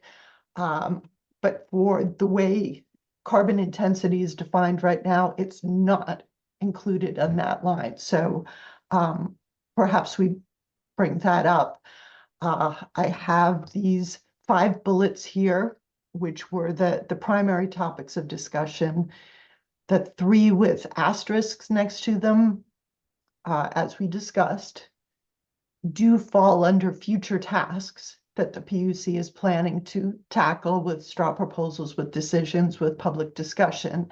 However, I believe all of us here on TAG agree that there are nuances, there are decisions to be made earlier in this whole process. So the question today is, which of these do we see as essential to discuss and provide input to the PUC now within the next month, and bring those up. So I'll open this up for discussion. We've got data source for the baseline calculations. How are we dealing with early action credits? The annual credit budgeting, and Deirdre touched on a little bit on this too, with what's the value of CO equivalent CO2, what's the value of credit, and budgeting. I'll say DDA going to be managing all of this. Too many open questions there, but we as a TAG could highlight the key points that we want the PUC to keep in mind. And then Ken's all important question of how are we addressing commercial and industrial output here, in particular the industrial processes. Michelle, So- just a couple of clarifying questions before we open it up to Please. discussion. Some of these, I guess for something like early action credits and DDA efforts, that's on the list specifically for the nexus between that topic and pacing, right? You're not like opening up the entire topic. No, but just no. have- This is simply that they can't be compartmentalized, is what we discovered in the course of the pacing subgroups work, and with some excellent points that came out in addition to what we were doing, responding to the straw proposal. And specifically, what we're looking at here is there preliminary information that we want to provide to the PUC as part of this other considerations as they're doing the pacing, as they're setting trajectories, as they're deciding what they want targets to be for 3 years, 10 years. Do we want to put together some additional commentary feedback for the PUC so that they include considerations for that now? And the data sources for baseline calculations, should we use the Vermont fuel tax data versus inventory, or is there another issue there? It's the inventory, it's which year, it's how do we take into account work that's done since 2023 when the early action credits there. That's multiple dimensions to that. Okay, thank you. I just wanted to understand the scope of these considerations. Floyd?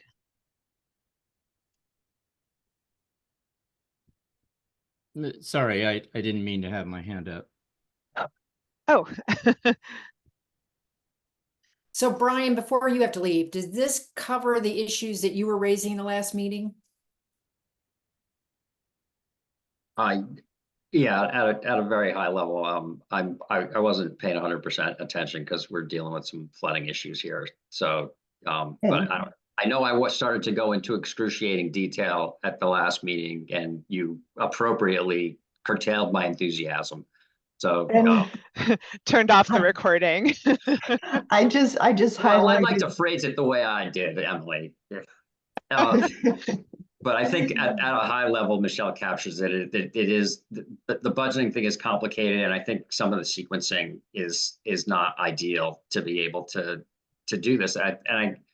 In short, I think the outcome is possible to be what every other kind of cap and trade program is that we're going to be over allocated in the early years, and that has market implications that I'd still like to understand regarding what's going to be the price of the DDA credits, and then if there's a big surplus of banked early action credits around, what does that mean for both capturing additional reductions? And then Ken's question of, will early action credits be backed out of the annual budget in some way? I think it's good to have some kind of a bank, but would be good to know what the size of the bank is, and I don't know if we will know that before the annual decline needs to make. So these are considerations that need to be acknowledged as we set the annual budget, knowing that it won't be perfect and it's going to need to be adjusted, in that 3-year period. And we appreciate your comments there, Brian and Ken and others who have contributed. One question that I would have, would it make sense to, in particular, to streamline our language so that we can summarize that and create a document, perhaps that we've kept the pacing subcommittee meeting for next week on the calendar in case we want to do that? Do you feel we've got the time, that we've got enough information to do that? Or do you feel that you've provided that, so I should be able to summarize that information at this point without the full subcommittee discussion? I think I've asked a lot of questions, and I think you're capturing them, and I don't think the process doesn't seem to allow for a lot of answers in an ideal, timely manner. And I guess the recommendation would just need to acknowledge that, because I don't really know.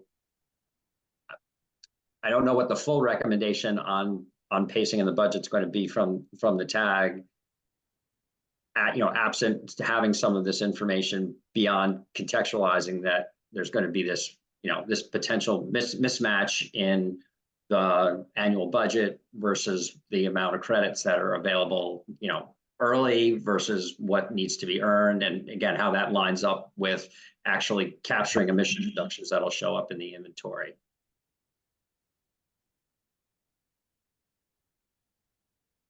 Ken and Emily? Yeah, I think it's my understanding that the PUC will kind of have the follow-up to this pacing piece, maybe sometime in October, where the actual result is the number of credits, the retirement schedule for a 3-year period, I think 26, 27, 28. It's so hard to answer these questions generally until they're applied. So I'm curious, I think this is in the form of a question, whether that product in October, whether there'll be a draft. In other words, if they agree, if they write up their decision, the PUC writes up their decision on this pacing part 1, then can they apply numbers to that to give us a sense of, okay, this is what it looks like? Because say we can try to wordsmith and pose the questions more clearly, but it just becomes so much harder unless we actually see the numbers applied. So we'll see them in October. Is there any opportunity or any value to sort of drafting the pacing product so that we don't have to wait until November to respond to an October product? I hope that's in the form of a question. And I don't know if that's something that Deirdre can respond to on behalf of the PUC, but yeah, I don't have an estimate of when we'll be able to get numbers, and I feel that'll be before the draft rule comes out with, that the draft rule is required to have, I think, the first set of obligations. So I can, think about how we're digesting all the pacing feedback and if there's a possibility to get some rough numbers out before the draft rule, but I don't want to commit to that. And if I could insert this, I know you've got a question as well, Emily. I think what we are trying to achieve here in the 10 minutes that are allotted for us right now is, does the TAG want to submit a written document for PUC consideration? Because these are topics that we did not include in that straw proposal comment document.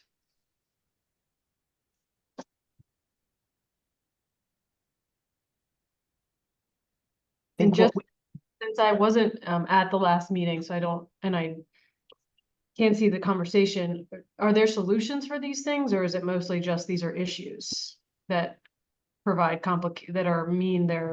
the pacing question is even more complicated than it already is? The latter part, these are nuances that are not, it's not clear that they're considered in the pacing process as it was sequenced in the straw proposal. Yeah, I mean, I think the PUC would find it helpful to have these explained, particularly because there's not a recording of the last time they were Yeah, I think I also missed, I'll just jump in, this is sort of related to my comment. I think I also missed the last pacing group. So I do think the pacing group should meet, and perhaps for these items, we could go through and try to more clearly articulate the question, because just seeing them in bulleted form, I'm, I think if we could articulate, this is the issue and the challenge, here's what is known, here's what data would be needed to solve this. And if there is anything that could be resolved now, we can try to identify that. I'm not sure that there is, but at least we can do like a more robust articulation of the scope of the issues, it would seem to me. So I think that's my suggestion.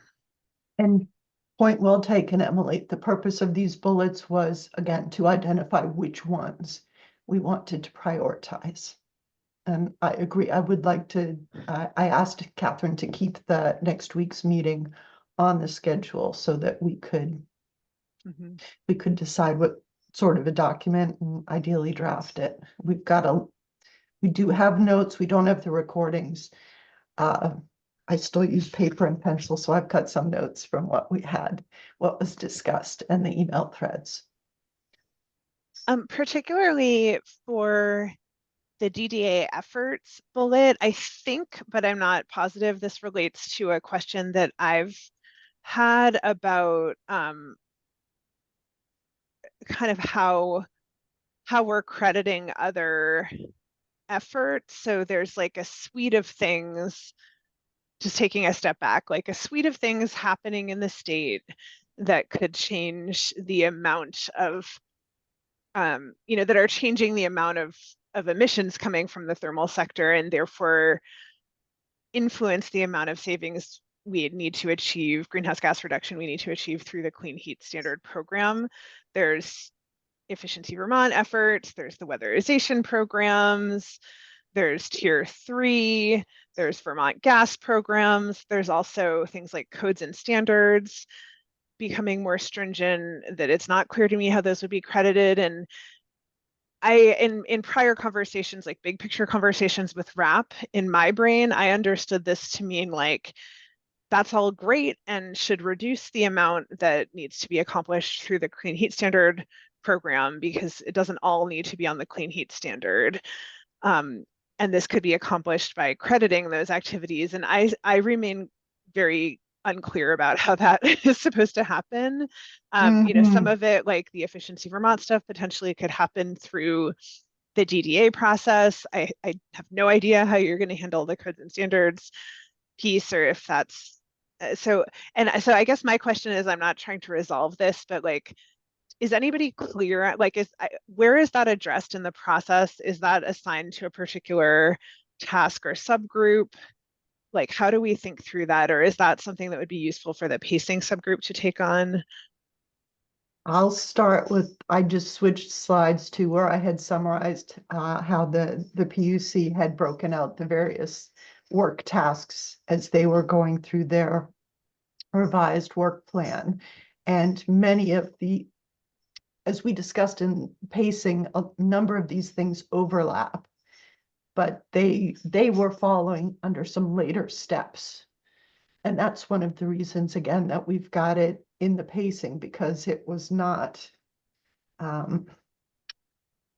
it wasn't included in that phase one. So if we want to articulate how those details are important even before the PUC moves on to these other tasks, that would be for us to document here. Emily, I agree. We don't have the answers to that. We have questions and want to make sure that they're considered.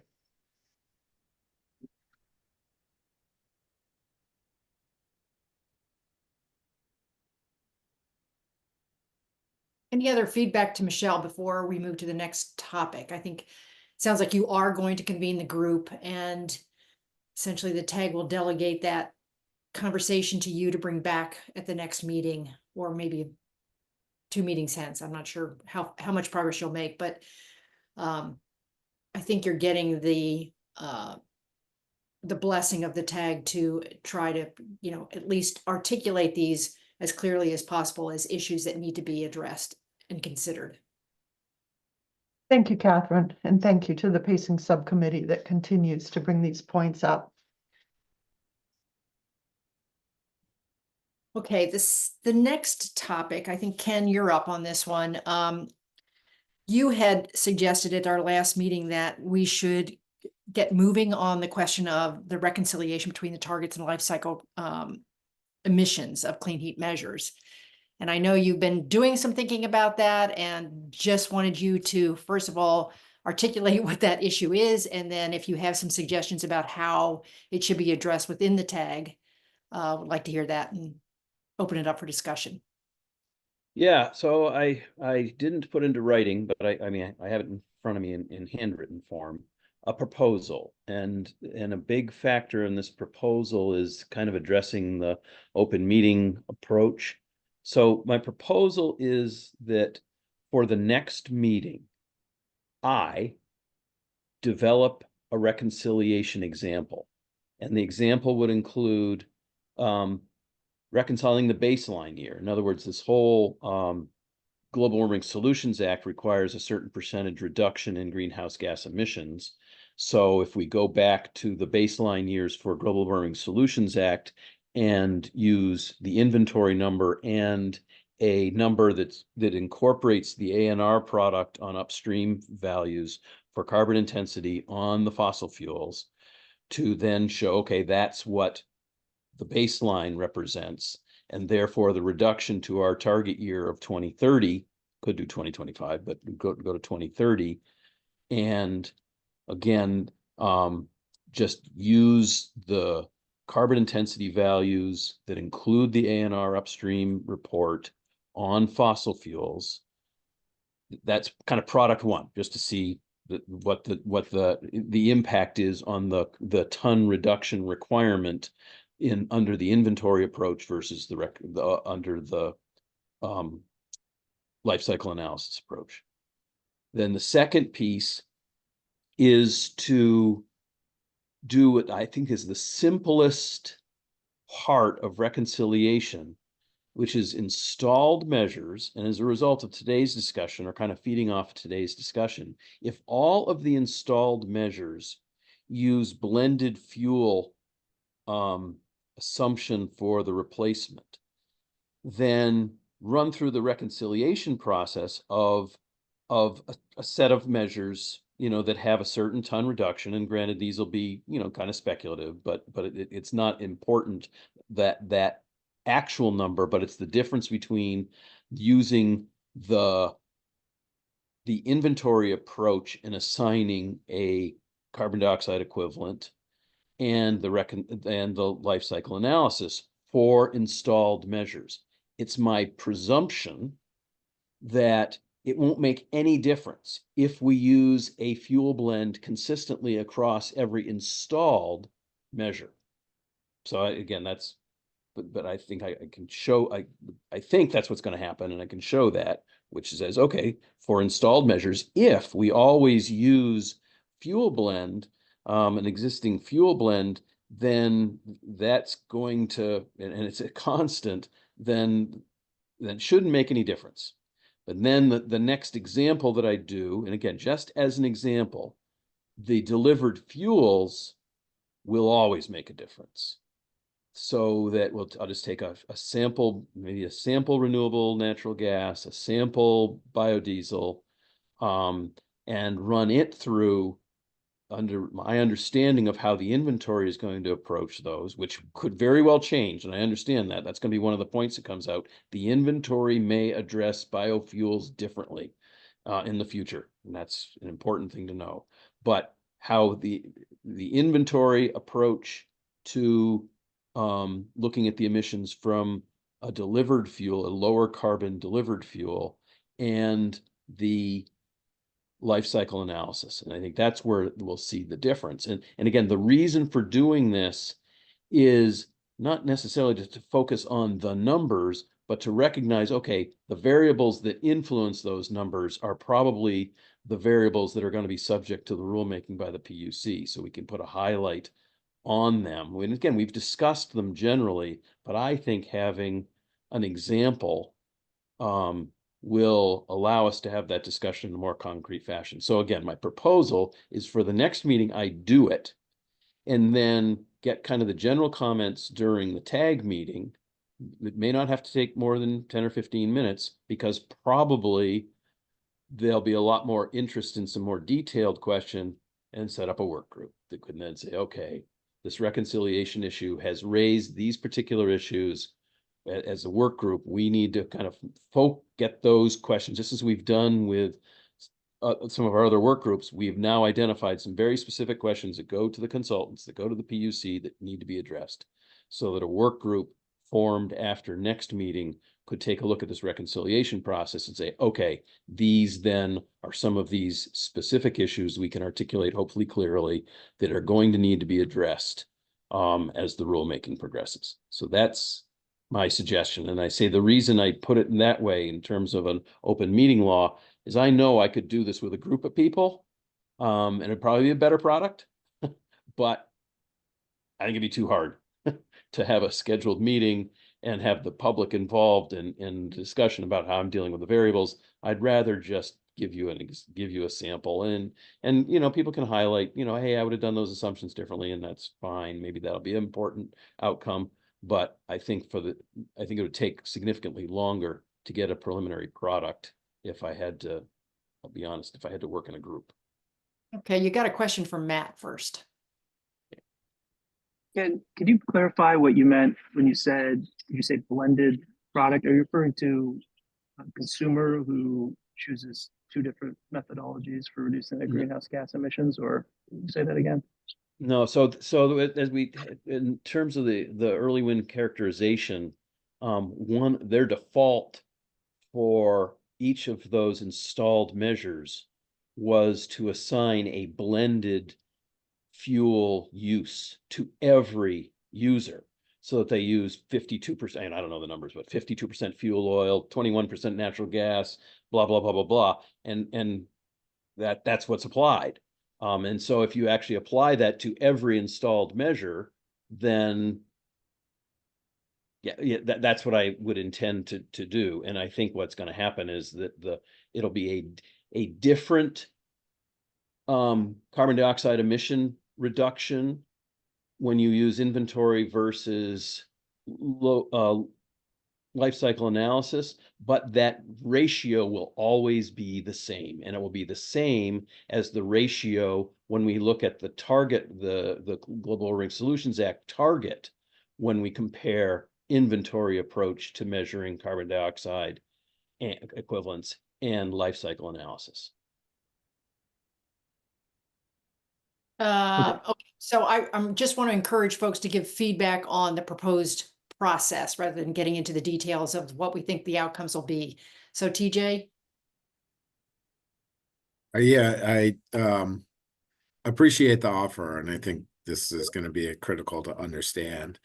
I just wanted to mention, in terms of timing of when you do this, that we are expecting to have a draft of the potential study in a couple of weeks, and that could prove helpful in a with a measure mix. I don't think they will be like per measure breakdowns, but just to you know, if you waited another week to get started, or 2 weeks, I guess, it may have some of the work done for you. So I just wanted to, in terms of a starting spot for a measure mix, to show that reconciliation. But I guess my point is, I may be wrong, and if I'm wrong, then you're right, and I'll need to wait. But I think with the way I do the math, it won't make any difference what the measure mix is. Just installed measures. Okay, you're right. As soon as we go to delivered fuels, yeah. But it's my presumption, and right. If I'm wrong, then yeah, then we're going to have to say, okay, then we're going to have to really look at some particular measure mixes for installed measures too. But that's my thought. Yeah, maybe that's the next iteration. But fair enough. Thanks. Emily? Yeah, I think the process that you're proposing, Ken, is something that also came up in the pacing subgroup. So I just wanted to note some potential overlap where a lot of, like all of these topics, they're spanning multiple groups and processes. But we talked about that it would be helpful to have kind of a starting date and goal date based on the inventory method versus the life cycle analysis method, and be able to compare the two, and then, as sort of a starting point for a reconciliation process. So I think that's what you're proposing to do, and I think that would be useful. And just it might, maybe we talk about this in the pacing subgroup, but we can figure out if it makes sense for you to join a future meeting of that subgroup at some point to further coordinate efforts. In terms of open meeting, I think you're free to do analysis as an individual at any point and bring that back to the group. So I don't see any issue there.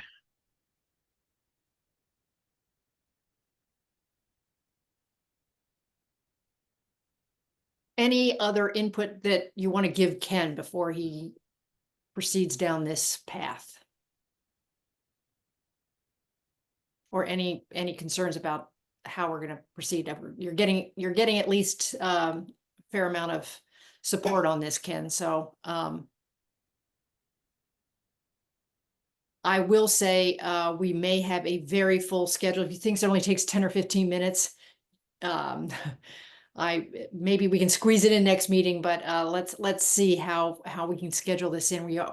I understood, TJ, that we actually were going to have the NV5 report to talk about at the next meeting, so was going to schedule a big chunk of that meeting. Yeah, no, that's my expectation. I started with 1 week. You'll have it in 1 week, and I meant 2 weeks. Right. So that's the plan. So that'll be a large portion of the meeting. Okay, well, great. So we've got that squared away. And then why don't I just keep you on the hot seat, Ken, and because you also raised the question of information needed for preliminary registry. And I put that on there. I can't say much more about it because I'm not sure where you want to take that. Yeah, no, I think today's earlier discussion about the early win measures really covers that. And that is for any installed measure and delivered measure as well. But the installed measures, because they're early action, make sure that as those get characterized, that it's consistent with the data that's available. And I would love to see a registration process get started. And I don't know if that requires the PUC to take action, or some of those players that have great interest, specifically Efficiency Vermont, because they are in related to so many early action creditable activities, just to begin the registration process as a draft form to. So anyway, I don't need to talk anymore about it. I think people are aware of what needs to happen, and I just hope somebody starts doing it. Yeah, you're not proposing any specific action on behalf of the tag itself. Nope. Emily, did you have a question too? Not related to that. So if anyone has any immediate reactions.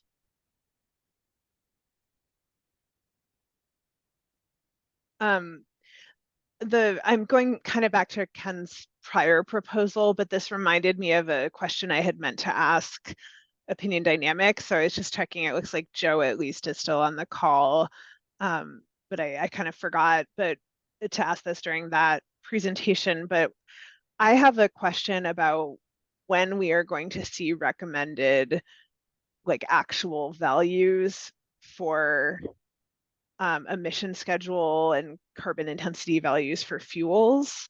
Because when we had I know you all gave a presentation, Opinion Dynamics did, about kind of the method that they plan to use, and we've reviewed the ANR upstream inventory and things like that. But in planning this process, we had sort of talked to Opinion Dynamics about having an earlier deliverable, so we're not waiting until we have the full draft TRM to see the first kind of emission schedule values. That's just such an important input for so many of these topics. And so I just wanted to check in and see, is that where we are now, that we're not going to get the emission schedule proposal or the carbon intensity proposals for fuels until the September draft TRM deliverable, or is there any opportunity to get some of that as an interim step?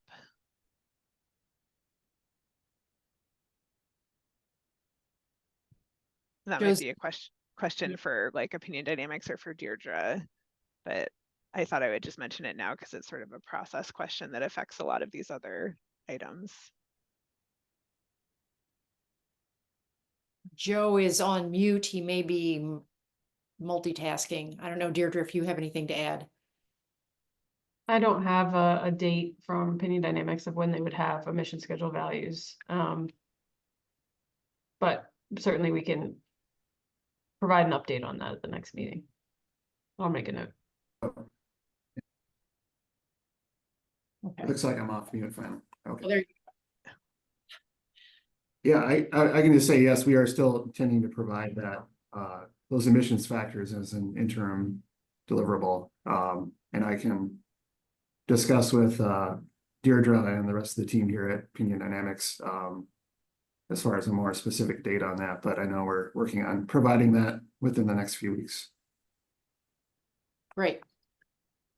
Yeah, that's wonderful to hear. And I think for if there were a fuels component of Ken's analysis, that would obviously be a very useful input for that as well. So yeah, to the extent there can be an earlier deliverable date for that, I worry a little bit about all that piling up at the end. I know that's going to be something a lot of people want to review carefully. So thank you for that update, and we look forward to a further update at the next meeting. You're welcome. Okay, the last topic is over to you, Matt. This is one that you've raised that other people are very interested in settling. I know Ken has done some work on this as well. It's a question of how obligations will be calculated, and I'll just turn it over to you to do the explanation. Great, I really appreciate the time, and I won't take too much of your time.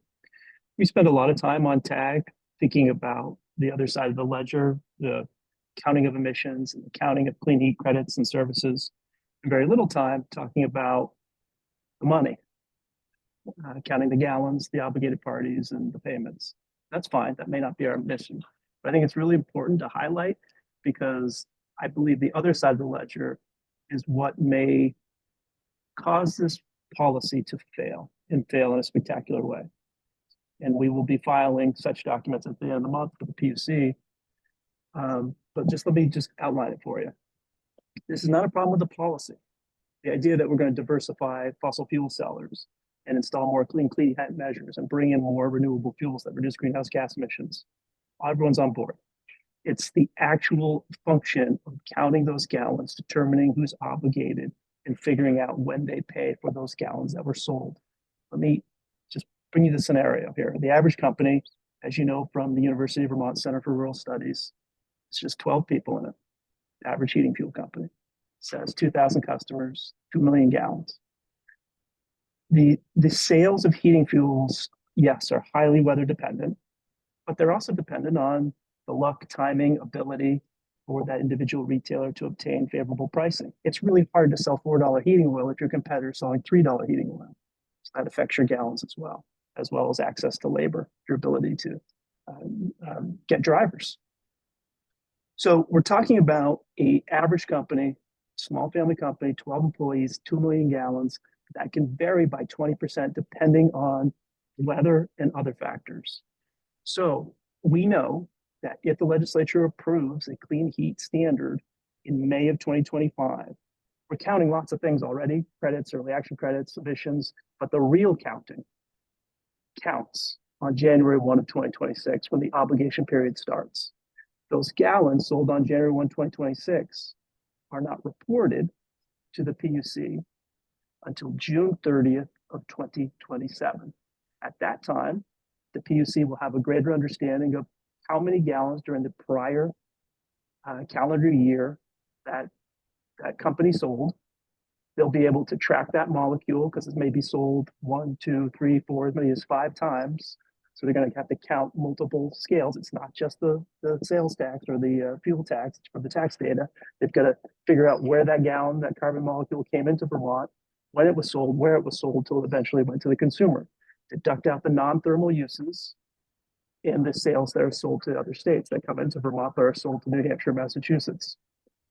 If that 20% variable is real, so sometime after June 30th of 2027, a fuel company is going to show their basket of credits. They're going to show their gallons sold during the 18 months ago, the prior year, calendar year, and they're going to know, okay, that credit doesn't count. That credit's worth actually less. That's worth that. Here's the amount of money you actually owe to the default delivery agent. And we don't have a number yet. We have one number. It's a best guess. It's 70 cents a gallon. Say it's 70 cents a gallon, just for demonstration purposes. The check that small family fuel company, based on that say it's a cold winter, cold January, cold February, cold November, and their sales increased by 20% because of these factors. And they sell, instead of 2 million gallons, they sell 2.4 million gallons. The check that they would need to write to the DDA if they don't have any credits be about $1.6 million. So say they now have to build that cost into their next fuel sales, because not doing so would bankrupt them.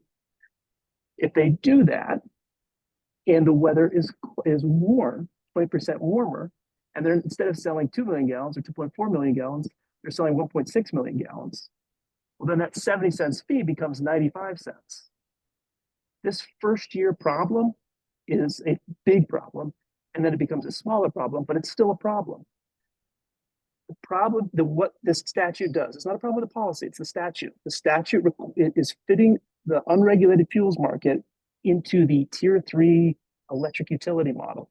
It does not work, it will fail, and what the result will be is that these little fuel companies that have to write one big check that first year, sometime in the fall of 2027, will have nothing of value but their customer list and their used trucks. We'll see less choice, more consolidation, higher costs for consumers. Unless we change the statute and we have it track more closely, not to the tier 3 model, in which utilities willingly, they have a guaranteed rate of return and a designated monopoly set by government, willingly come in and show how the things that they've done to increase electricity consumption. But instead, you have fuel dealers who are looking at a very large bill or the opportunity to leave the marketplace in 2027. That's what keeps me up at night.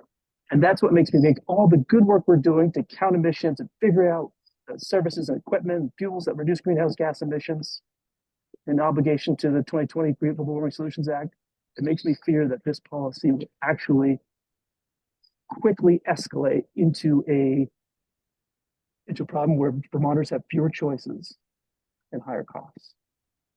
And I think the only way to do that is to change the statute so that it more closely aligns with how we pay taxes, how motor fuels pays taxes and how heating fuels pays taxes now, on the quarter or on the month.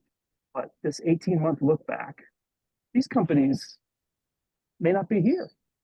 They may purchase fuel outside of Vermont and then purchase fuel inside of Vermont. It will not be a smooth a transition. So as we're counting obligations or counting greenhouse gas emissions, I have to understand that there are many different ways that a fuel company can avoid obligation.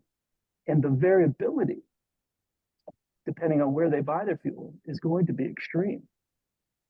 We're bringing less certainty to the marketplace unless we change it so we more closely track the obligation to the actual gallon that's sold.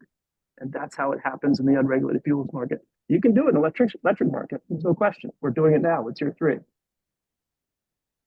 You can't do it here. So thanks for outlining the issue. I guess the question now is what, I'm sure you have submitted your own comments to the PUC on this issue.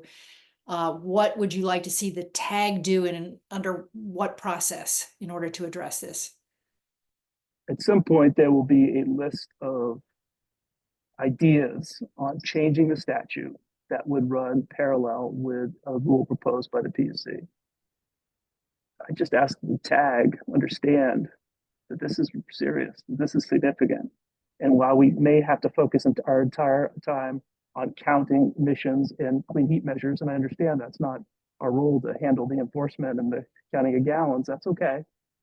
I just want to bring it to your attention because this might have a very bad impact on the marketplace of delivered heating fuels.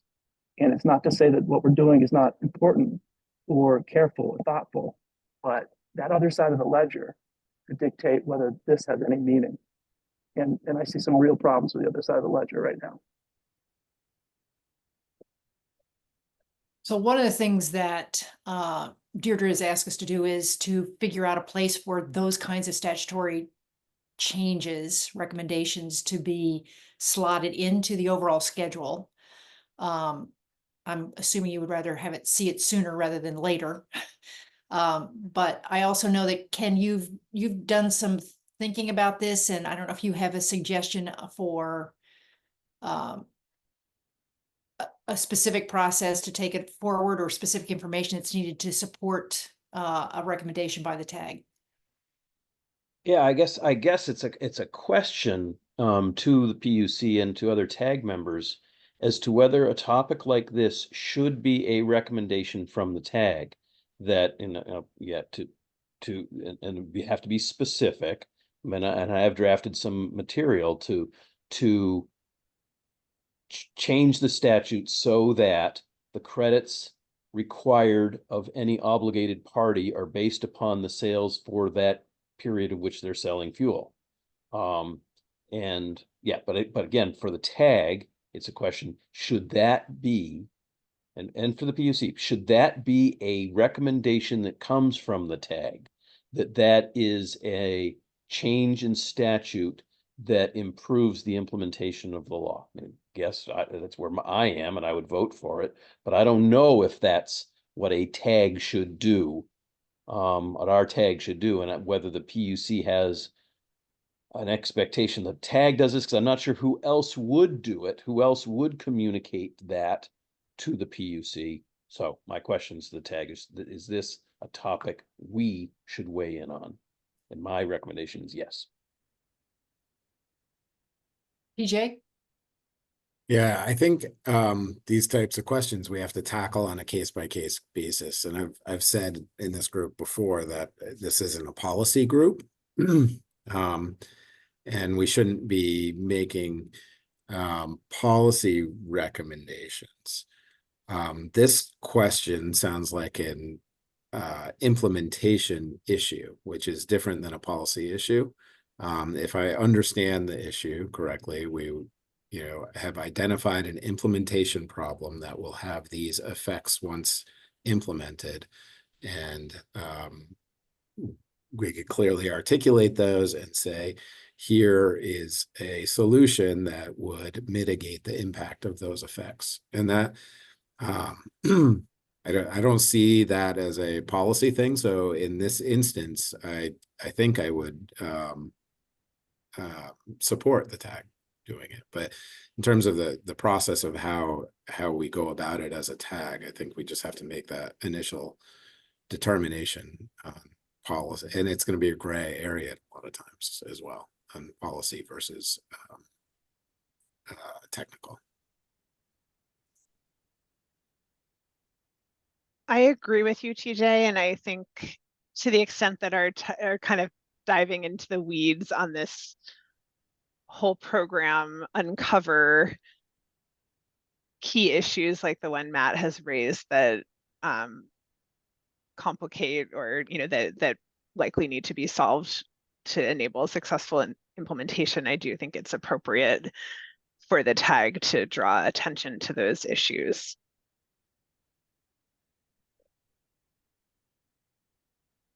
So we have a couple of different ways we could do this. I think one question is, what's the timing for the tag to take this up? But in terms of the process itself, we can create a subgroup that actually, meets together and crafts the language, and then brings it back to the tag as a whole as comments that would go to the PUC from the tag. We also have Ken's approach, which is, Matt, you sit down, you draft the language and bring it back to us, and we discuss it at the full tag meeting at some point in the future. I don't know how people are thinking about those two options, but would like to hear if there's a preference. Since it sounds like we personally don't feel that it seems to me that the solution to this is fairly straightforward and that it would be appropriate for Matt to draft something and bring it back. I'm not sure that a subgroup will be able to achieve, any greater. I don't know. I'm not sure. I guess that's a question for Matt. Do you feel like there's a lot to discuss or kind of understand the boundaries or potential solutions, or is it really just like we need to switch from prior year to current year? Well, it's a little bit more complicated than that, but can I have a process question? Dominic is my Robert's rules. I don't know if he's on the call, but would it be appropriate, or if I could work offline with Ken? Because we've discussed some of these things in the past, and I know Ken's background with the or is that I not? think Or that is it is more appropriate for allowable me to because it is, submit something in writing and then Ken can review it with everyone else? Catherine, you can, or somebody else more knowledgeable about process. I'm not seeing our process guru on the call at this moment, but my understanding is that if you have less than a quorum, you know, I think that is allowable for you two to go off and work on something and then circle back to the subgroup. Is that, does anyone disagree with that? Yeah, I think the offline things are supposed to be like agenda setting and really administrative things, and then substantive business matters of the group are supposed to be publicly noticed. And the way we've done the quorum thing is that we've had subcommittees, and the quorum is the quorum of a subcommittee. And so those have been why we publicly noticed. I suppose we could have Matt and Ken form a small subgroup and publicly notice your meeting. Yeah, I can try and find the language of, there's in the guide to open meeting from the Secretary of State, they have something about electronic communications and what's recommended there. I can just send that. And if I were to channel Rick now in his absence, I think his position has been that any two members of the TAG can talk to each other at any time about anything that they want to. And it doesn't necessarily have to constitute a meeting. But if it's in the, but then I would defer to Deirdre in terms of if it's in service of developing a product for the TAG's consideration, it sort of raises it to a different level. Yeah, Matt. Could I ask a question of Deirdre while I have her, and she doesn't have to answer me, she can tell me she has to get back to me, but can we reach out directly? Can I reach out directly to your staff, not the PUC commissioners, of course, but to talk about some of the details of this, or is that verboten? Oh, I think that's fine. Okay. PJ? Yeah, I just want to say this again and just for the record that I think that it would be fine for Matt and Ken to work together on a proposal as far as the rules are written for public meetings in the state of Vermont. Just yesterday, for example, there was an electricity task group of the Climate Council, the Cross-Sector Mitigation Subcommittee, which is an actual committee, and they have a electricity task group, and multiple members of the Climate Council were on that task group and met and talked about how we're going to, the issues that we're going to update that section of the Climate Action Plan. I don't see the rules applying any differently to the Climate Council as they do here. I know the PUC has, actually it's unclear exactly how the PUC has adjudicated this issue to me. And it seems like it's like, I'm going to just say on the record here, I've talked with other members of the TAG about issues related to the TAG. And so if that was a violation of rules, I'd like somebody to point that out in writing to me, because I don't want to violate the rules, but I don't believe that it is a violation. So that's the last time I'll say that, but I just wanted it on the record.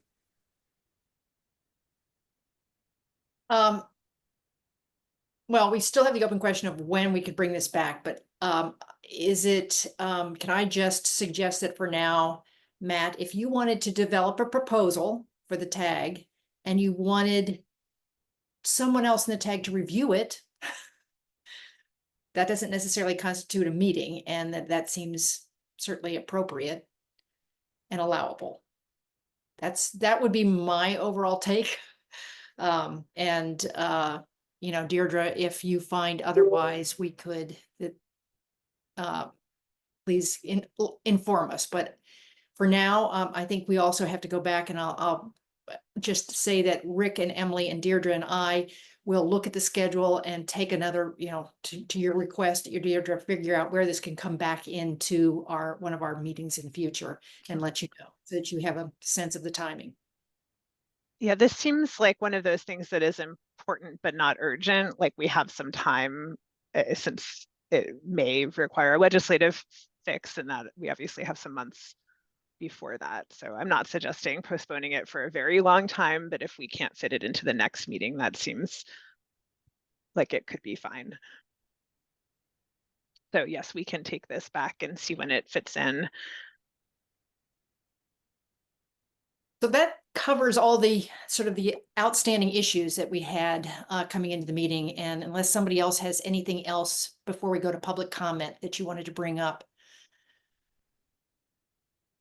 anything we missed or any other outstanding issues that you feel like we should be getting on our agenda sooner rather than later? This isn't an outstanding issue, but just as I'm kind of getting back up to speed following some time away in June, I was curious if somebody could provide a short update on the status of the bioenergy subgroup. Like I know, we had the credit ownership subgroup, they developed initial recommendations. I believe that group kind of isn't at this point actively meeting. The sort of same thing with pacing, although we are still going to meet to resolve some of the outstanding issues as discussed today. I saw there were questions that the bioenergy subgroup has been working through. Could somebody just provide a quick update on like, is that group still meeting? What are you doing? Kind of what's going on? Yeah, we provided to the consultants through the PUC a list of questions that we are hoping that they will answer. And those, I'm pretty sure they're on the record here somewhere from the last meeting. And that as we get products, we can reconvene to determine, if those questions have been answered, but also if there are additional questions that need to be raised. But I don't think we're intending to meet imminently. And Deirdre, if correct me if I'm wrong, but I understand that like the other questions that were submitted on the early measures or early win measures, OD does plan to answer the questions that you submitted and the questions that were raised during our meeting, the additional questions that we submitted. So there's two sets of questions on life cycle approach. They plan to provide written responses, but have not gotten to it yet. Is that right? Yep. They have a lot of, they know that there's a lot of outstanding questions. There's been questions filed by members of the public and EPUC and, questions from this group. So they're trying to compile everything and address them and, in kind of a questions matrix to try and address everything that's been posed to them. So I guess my, just to tie this to the question that I had about timing, I think if we could clarify if there is to be an interim deliverable around carbon intensities of fuels from opinion dynamics combined with responses to these questions, then that would seem like an opportunity potentially for the bioenergy subgroup to reconvene and respond to that, but the timing for that is unclear. Does that seem like kind of where we are? Yeah, I have not received dates on those things. Great. Okay, thank you. I'd appreciate the update as I'm kind of trying to get myself back up to speed here. All right, well, let's move to our public comment period.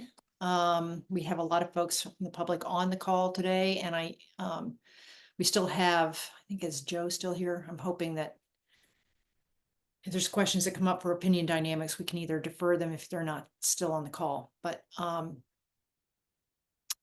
any questions from the public at this point on anything we've covered? Yeah, this is Ray Albrecht. Can you hear me? Yes. Go ahead, Ray. Okay, good. Yeah, I'm going to be submitting another batch of written comments. We've covered a lot of ground this morning, but very briefly, Emily Levin suggested the idea of a separate control measure for heat pumps. I would be completely in favor of that, since a good control system could help to avoid heat pumps operating when the grid intensity is high. Second comment that I have briefly is Opinion Dynamics, before they actually do the modeling, should go over all their methodologies and assumptions with us. I just want to say amen to Floyd's suggestion, and particularly that would include giving us a description of what they forecast as the supply stack for the grid for the coming years. Last comment that I'll offer right now is that to be careful about levelization of grid intensities, especially if they use a 20 or 30-year time horizon, and then apply that to measures that such as heat pumps that only have a service life of 10 years. Okay, that would be a unfortunate if they were to do that. So I will submit written comments, and thanks for the opportunity to speak for a couple of moments. Thanks. Thank you, Ray. We have somebody on the phone, the number ending in 603. If you could identify yourself and unmute. Hello, this is Thomas Weiss. Hey, Thomas. And I have a question on submitting the comments on Opinion Dynamics early win characterizations. Opinion Dynamics is suggesting that the comments get sent to Deirdre, and I'm wondering why that would happen rather than having the comments submitted through the EPUC system. I think EPU system might be more appropriate. I think for members of the public, EPUC is the appropriate form, to submit your comments. I think just for the circulation of tag comments, I can compile those for tag. And they can be. The tag comments would then be circulated to the public? Say that again? Or the tag comment would be unavailable to the public? I mean, posted as part of materials.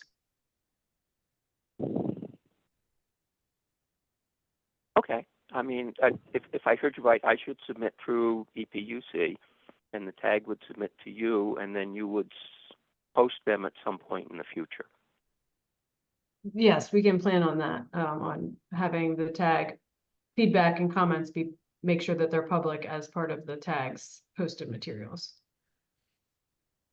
Thank you very much. I appreciate the answer.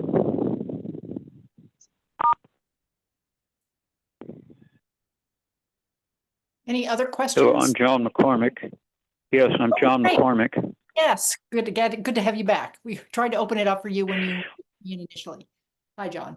Yes, and I apologize for that because I don't have a microphone on my computer, so I don't know how that hand went up, but nonetheless, I wanted to add an addendum to Matt's summary of the EAG meeting on Tuesday discussing whether the low-income heat energy assistance program. The Clean Heat Standard is designed to increase the credit costs over time. That's the whole purpose of it, to discourage people from using fuel and moving into alternatives. But we need to know that that increased cost is going to affect some 30,000 Vermonters who are beneficiaries of LIHEAP. When I asked that question to Richard Giddings, who gave an excellent presentation, he is the director of LIHEAP, gave an excellent presentation of the LIHEAP program. This was his response. It would cost an additional $2,285,000 to do the same amount of gallons with a 70-cent increase. There's costs associated. Either the state pays or low-income folks would have to use less. Now, that 70 cents is not static. It's going to increase over time. The Energy Futures Group pegged one number to $1.41 a gallon. We cannot imagine LIHEAP recipients who cannot weatherize their homes for structural reasons, maybe cannot employ a heat pump. And frankly, I live in a log home where I don't have interior drywall, so I can't put in a heat pump in my home. We are going to be taxing, burdening, energy burden Vermonters excessively, and we really have to think this through more clearly. Thank you. Thank you, John. Ken? Yeah, I just want to caution the second time this meeting that the 70 cent a gallon number has been thrown out there. I don't want the technical advisory group to accept that as a starting point. That was developed clearly back of the envelope with some wild assumptions by the Secretary of Natural Resources. The EFG analysis has numbers much lower under a scenario where the thermal sector is only responsible for its own emissions. And again, I'm not even going to cite those numbers because I don't want to have those numbers be a part of the tags deliberation. We clearly are going to have to develop some numbers down the road, but I don't want 70 cents to be the number that's used for these discussions. Thanks for clarification. Okay. Yeah, I agree that it's in this process, it's too early to have a dollar per gallon number. So I agree with you there, Ken. I just need to comment on the characterization of wild assumptions. So if you hadn't used the word wild, I agree. It was a back in the envelope based on assumptions. That's how it was presented.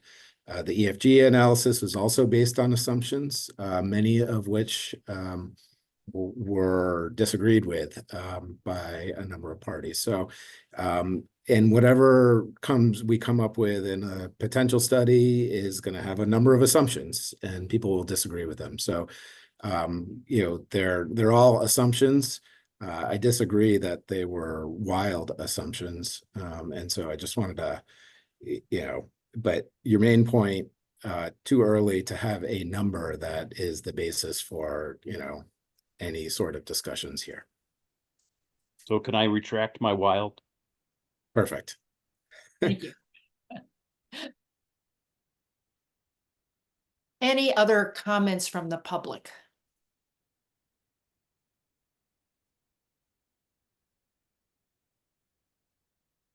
Okay. In that case, Emily, we can move to the wrap up. I think generally we just ask for any suggested items for the agenda for our next meeting. We know we're going to have the NV5 potential study results, or at least preliminary results, for your feedback. Any other issues that are, certainly urgent and important and should be considered for the agenda? Yeah, Michelle? I'd just like to propose, if it's not too much of a time commitment, to provide an update on where we are with respect to tab obligations over time and what progress we're making. I know we've been pulling those sorts of timetables in and out occasionally, but I'd like to propose that we reserve some time to show our progress or lack thereof at these meetings. I think that's a great idea. Yeah. And if hopefully we'll have some time on the agenda for the pacing group to give us at least an update on your progress after your meeting and how far you made it, how much more time you might need. Do we, I'm just looking at the, Deirdre's kind of plan for upcoming meetings, and wanted to ask whether, do we need to vote or otherwise formalize the comments on opinion dynamics measure characterization? Or personally, I don't think we need to. I think we've provided our questions and there's not a further need for tag action, but I just wanted to double check because that appeared on this document I'm looking at. That's a good question. I don't think so either. I think the statutory ask about reviewing the measure characterizations is informal enough that how it was done is okay. Yeah. And then Deirdre, I know you and I still need to connect about this offline as part of our agenda planning, not violating open meeting because we're planning agendas, but we, you had initial discussion on double counting issue and facilitation with other energy programs, which I think may relate to the topic I raised earlier about kind of how we're accounting for all these other activities, but maybe is separate. Do you still think that would be worth some discussion at the next meeting? I have some doubts that it'll fit. I think, but, and I do think it's distinct from other activities that are going on. I think the other energy programs are existing programs like Tier 3 and energy efficiency utility work. Let's, I guess, talk offline about where those agenda items can either be shifted or if there's still room for them at the next meeting. But if others have thoughts on that. Yeah. Okay. Yeah, so I think maybe incorporating an item similar to the one we had today with some quick updates, like an update from the pacing subgroup on where we've landed on the additional items discussion, maybe an update from Matt and Ken on their timeline for the work that they're doing on kind of the year for credits.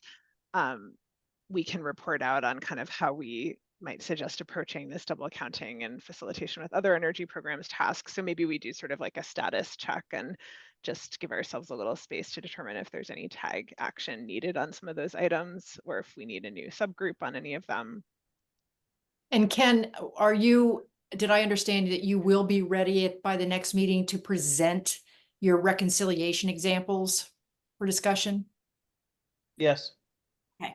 All right. So we'll try to work that in too. Great. I like the flag in the ground, Ken. Gonna get some work done. Thank you. So I think you can close this out, Michelle, if there's no other final points from the TAG members. That honor goes to Emily.